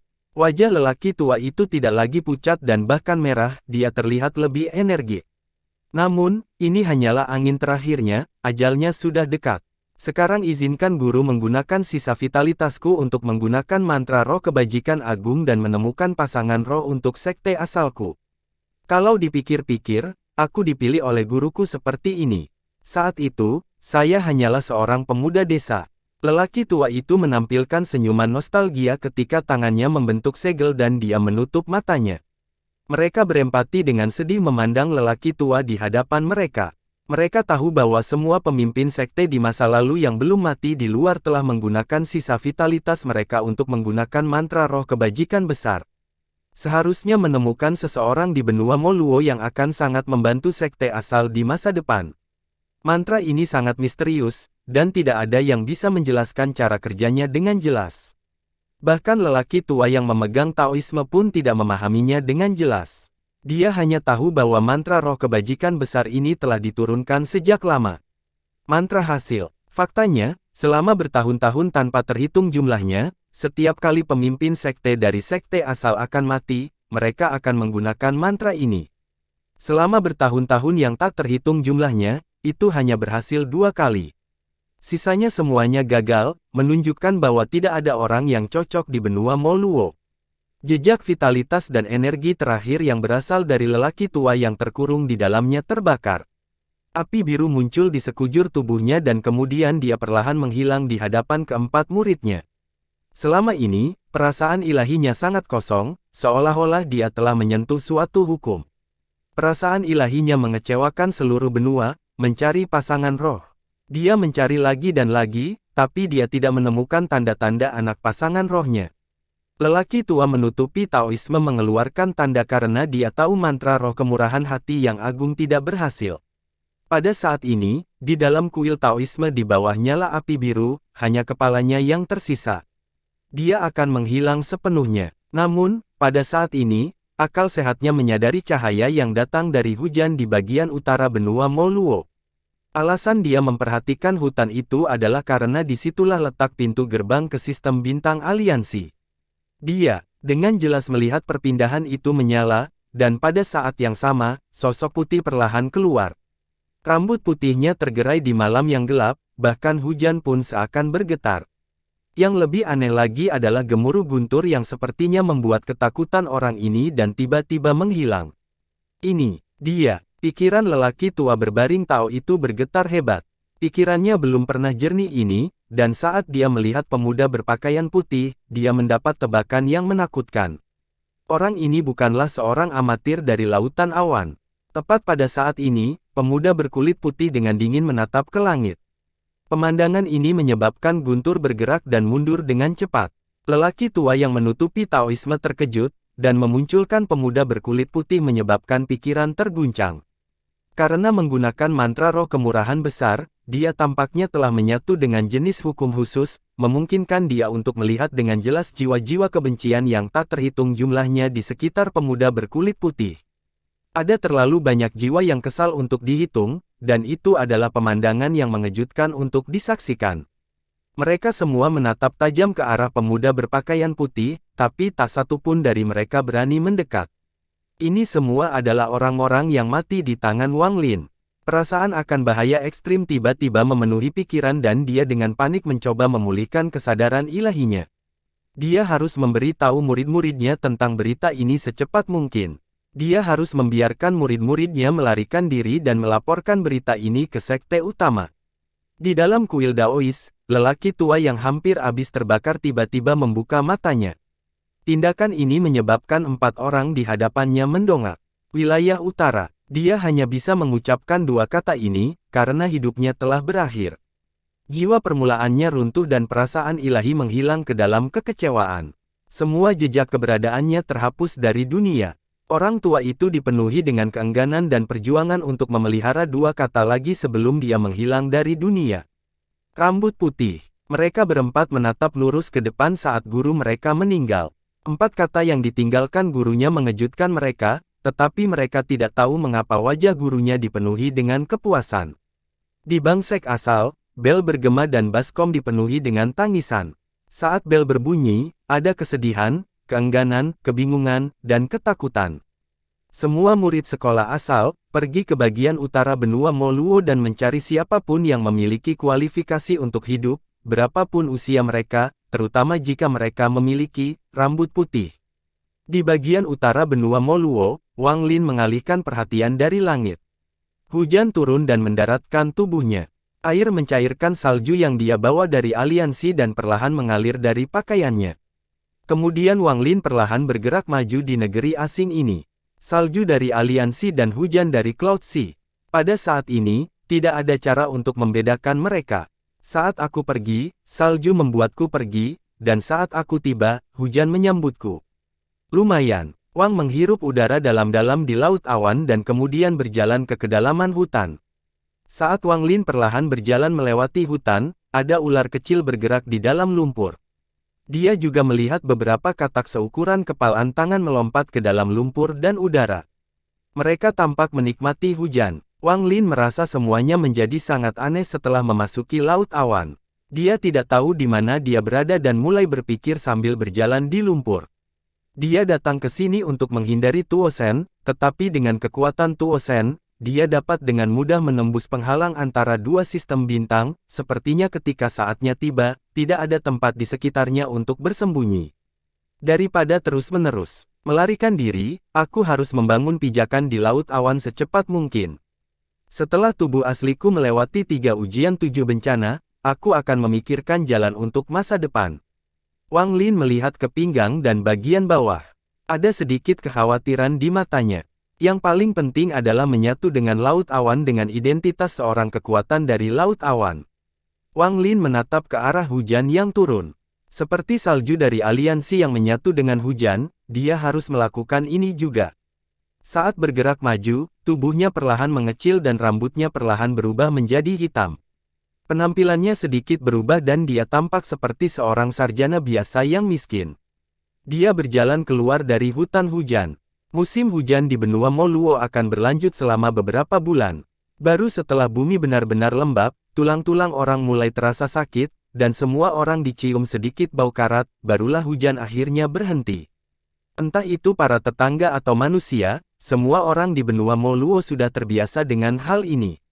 Bagi para pembudidaya, mereka akan melakukan budidaya tertutup selama musim hujan atau meninggalkan benua untuk mencari binatang buas. Kecuali, selama musim hujan ini, hampir semua anggota satu-satunya sekte di benua Moluo keluar ke tengah hujan dan menuju ke wilayah utara benua. Sinar cahaya memenuhi langit dan seolah membuka jalan di tengah hujan. Jika dilihat dari bawah, mereka akan melihat pemandangan seperti hujan meteor. Sedangkan bagi manusia, mereka kebanyakan berada di samping perapian, menikmati kehangatan rumah mereka. Kadang-kadang mereka melihat keluar jendela. Itu membosankan tapi hangat. Desa Air Utara sesuai dengan namanya. Itu terletak di bagian utara benua Moluo dan berada dalam jarak 500 km dari hutan. Penduduk desa sebagian besar bertahan hidup dengan bertani, tetapi ada tim pemburu di desa yang berburu di lembah terdekat. Masyarakat Desa Air Utara akan mengorganisir sekelompok orang yang berpengalaman setiap musim hujan untuk pergi ke hutan untuk menangkap kodok air. Selama bulan-bulan hujan ini, penduduk desa ini akan pergi 4 atau 5 kali. Setiap kali mereka kembali, mereka akan membawa karung besar berisi katak air hidup. Ketika penduduk desa ini kembali, seluruh keluarga mereka akan datang menyambut mereka dengan mengenakan jas hujan. Bahkan anak-anak pun akan bersemangat melihat ayah, saudara laki-laki, paman, atau bahkan kakek mereka ketika mereka membawa kembali sekantong kodok air. Suasana hati mereka akan selalu gembira. Namun, saat penduduk Desa Air Utara kembali dari hutan kali ini, selain sekantong kodok air, mereka juga membawa kembali seseorang. Ini adalah pemuda yang sangat biasa, dan dia terlihat sangat kurus. Dia tampaknya tidak mampu menahan hawa dingin dan mengenakan jas hujan yang diberikan penduduk desa kepadanya. Dia diam-diam berdiri di sana dengan ekspresi aneh. Ada sedikit rasa melankolis dan kenangan saat dia diam-diam memandangi desa di depannya. Adik Cheng, ini Desa Air Utara kami. Anda bisa tinggal di sini untuk jangka waktu tertentu hingga musim hujan berlalu. Kemudian Anda dapat mengikuti jalan pegunungan Mi. Seorang pria berjas hujan memberikan karung berisi kodok air kepada orang lain dan tersenyum pada Wang Lin. Wang Lin mengucapkan senyuman saat dia mengulurkan tangan dan mengucapkan terima kasih. Pria kekar itu memegang dan tersenyum. Saya tidak pernah bersekolah dan tidak pernah belajar sopan santun. Karena kita bertemu di jalan, kita berteman, jadi kakak tidak perlu mengucapkan sopan. Hujannya deras sekali, jadi cepatlah masuk ke dalam rumah. Ibu dari anakku, cepat bereskan kamar belakang dan biarkan kakak Cheng tinggal di sana. Wanita yang mengenakan jas hujan di sebelah pria itu memandang Wang Lin dan tersenyum. Dia tidak bertanya kepada suami siapa orang ini dan segera kembali ke rumah. Setelah merapikan ruang belakang, dia juga membawakan satu set perlengkapan tidur yang bersih. Pria kekar ini memiliki gengsi yang tinggi di desanya, sehingga banyak tetangga yang datang pada malam hari. Mereka secara alami meminum banyak anggur. Wang Lin duduk di samping dan memegang anggur. Dia memandang manusia sambil tersenyum sambil minum, dan hatinya tenang. Setelah minum, semua pria kekar itu tertawa terbahak-bahak. Salah satu pria berusia lebih dari 40 tahun memberikan oksigen kepada Wang Lin dan berkata, "Saudara Cheng, saudara laki-laki ketiga keluarga kami mengatakan bahwa jika bukan karena Anda, dia tidak akan selamat dari gigitan ular itu. Orang tua ini tidak akan melupakan anugerah penyelamat hidupmu." Setelah dia berbicara, dia meminum seluruh anggur. Wang Lin tersenyum, lalu dia mengambil kendi anggur di atas meja dan meneguknya sebelum menyeka mulutnya dan berkata, "Anggur ini tidak cukup kuat." Pria kekar di sekitarnya mengepalkan tangan saat melihat ini. Tuan rumah yang mengizinkan Wang Lin tinggal di ruang belakang sambil tertawa. "Wanita, bawakan 3 kendi anggur desa air utara. Saya ingin memberitahu saudara Cheng bahwa kita memiliki anggur kental." Istri pria kekar itu mendinginkannya dan masuk ke dalam rumah. 2 junior lagi mengikuti, dan tak lama kemudian, 3 kendi anggur dibawa keluar. Waktu berlalu perlahan seperti ini, dan dalam sekejap, 1 bulan berlalu. Musim hujan belum usai, namun curah hujan sudah berkurang. Bahkan ada hari-hari di mana matahari muncul sebentar dan hujan berhenti. Wang Lin sangat populer di desa tersebut. Semua orang sepertinya menerima tetangga yang sangat pendiam dan pandai minum ini. Penduduk desa juga menampung sebagai dokter. Banyak tetua dan penduduk desa yang menderita penyakit membandel menyaksikan keterampilan medis Wang Lin. Mereka juga menerima ukiran kayunya yang sangat indah. Wang Lin adalah seorang tukang kayu selain menjadi seorang dokter. Jika waktu terus berlalu dan dia bisa melupakan krisis dengan Tuo Shen, melupakan kehidupan dan kematian seorang sahabat, melupakan skema kehidupan, maka inilah kehidupan yang dinanti-nantikan Wang Lin. Dia menyukai kehidupan yang damai ini dan menikmati kehidupan desa yang menyenangkan. Namun, Wang Lin tahu bahwa kehidupan seperti ini seperti matahari singkat di musim hujan ini akan segera menghilang. Para penggarap sekte asalnya tiba di bagian utara benua Moluo. Mereka mencari dan mencari lagi manusia yang memenuhi syarat untuk kelaparan. Ada yang masih muda dan ada yang setengah baya. Mengenai tetua berambut putih, mereka juga melihatnya, tetapi sebagian besar tidak memenuhi syarat. Bahkan mereka yang tidak akan dapat mencapai hasil apapun sebelum kematiannya. Pada hari ini, seorang aktivis tiba di desa air utara. Kultivator ini terlihat berusia tidak lebih dari 20 tahun, namun ia berada pada tahap pendirian yayasan. Di usianya, dengan tingkat buruknya, ia bisa dianggap sebagai pemimpin di kalangan generasi muda. Ekspresinya dingin, jadi dia langsung menakut-nakuti masyarakat desa. Mereka semua keluar dari rumah masing-masing dan gemetar di tengah hujan. Orang-orang di benua Moluo semuanya mengetahui tentang para keterampilan. Mereka juga memahami bahwa jika kekhawatiran ini menjadi marah, hanya perlu beberapa saat bagi orang tersebut untuk membantai mereka semua. Zhao Yu mengerutkan kening saat dia melihat semua manusia di desa. Hujan turun sejauh 3 inci darinya, menjaga pakaiannya tetap bersih. Penduduk desa basah kuyup oleh hujan saat hawa dingin yang menusuk menyerang tubuh mereka. Orang dewasa baik-baik saja, tetapi anak-anak gemetar karena kedinginan dan memeluk orang lain. Mereka sudah berdiri di sini selama hampir 15 menit, namun penggarap masih belum berbicara. Aku, abadi, hujannya dingin dan anak-anak lemah. Mereka tidak tahan lagi. Bagaimana kalau Pria kekar yang membawa Wang Lin mulai berbicara. Putri kecilnya sudah pucat pasi. Namun, sebelum dia selesai berbicara, muncul dingin Zhao Yu melintas dan memaksa pria itu kekar itu menelan kata-katanya. Zhao Yu memancarkan dingin dan dingin berkata, jika mereka bahkan tidak bisa menahan hujan, bagaimana mereka bisa menjadi kuat? Dengus dinginnya mengandung jejak budidayanya, dan saat bergema di telinga penduduk desa, wajah penduduk desa menjadi pucat. Saat Wang Lin berdiri di tengah pertunjukan, penampilannya menjadi suram. Dia keluar dari kerumunan dan berjalan menuju Zhao Yu. Zhao Yu terkejut dan hendak berteriak, tapi kemudian matanya dipenuhi kebingungan, tatapannya beralih dari Wang Lin ke penduduk desa, lalu dengan tenang dia berkata, kalian semua, kembalilah. Penduduk desa terkejut. Mereka segera membawa anak-anak mereka dan mengangkutnya kembali ke dalam. Mereka tidak menyadari bahwa saat mereka berpencar, Wang Lin mengubah lokasinya. Gelombang panas yang tak terlihat mengalir ke seluruh tubuh penduduk desa dan menghilangkan rasa dingin. Di malam hujan, Wang Lin berjalan di depan dan Zhao Yu berjalan di belakang. Dia tidak lagi bingung, tapi seolah-olah dia telah kehilangan jiwanya. Tindakan sekte asal berlangsung hampir sebulan, dan mereka mengumpulkan 31 manusia dari bagian utara benua Moluo. Di antara mereka, 17 orang adalah remaja dan sisanya adalah remaja. Semuanya dikirim ke sekte asal dan menetap di cekungan raksasa. 4 tetua agung dari cabang asal sangat penting 31 orang, dan mereka dibagian menjadi 4 tetua. Di antara 7 orang yang dipilih oleh satu-satunya tetua perempuan, Lu Yanfei, ada seorang pemuda bernama Cheng Niu dari desa air utara. Bersambung.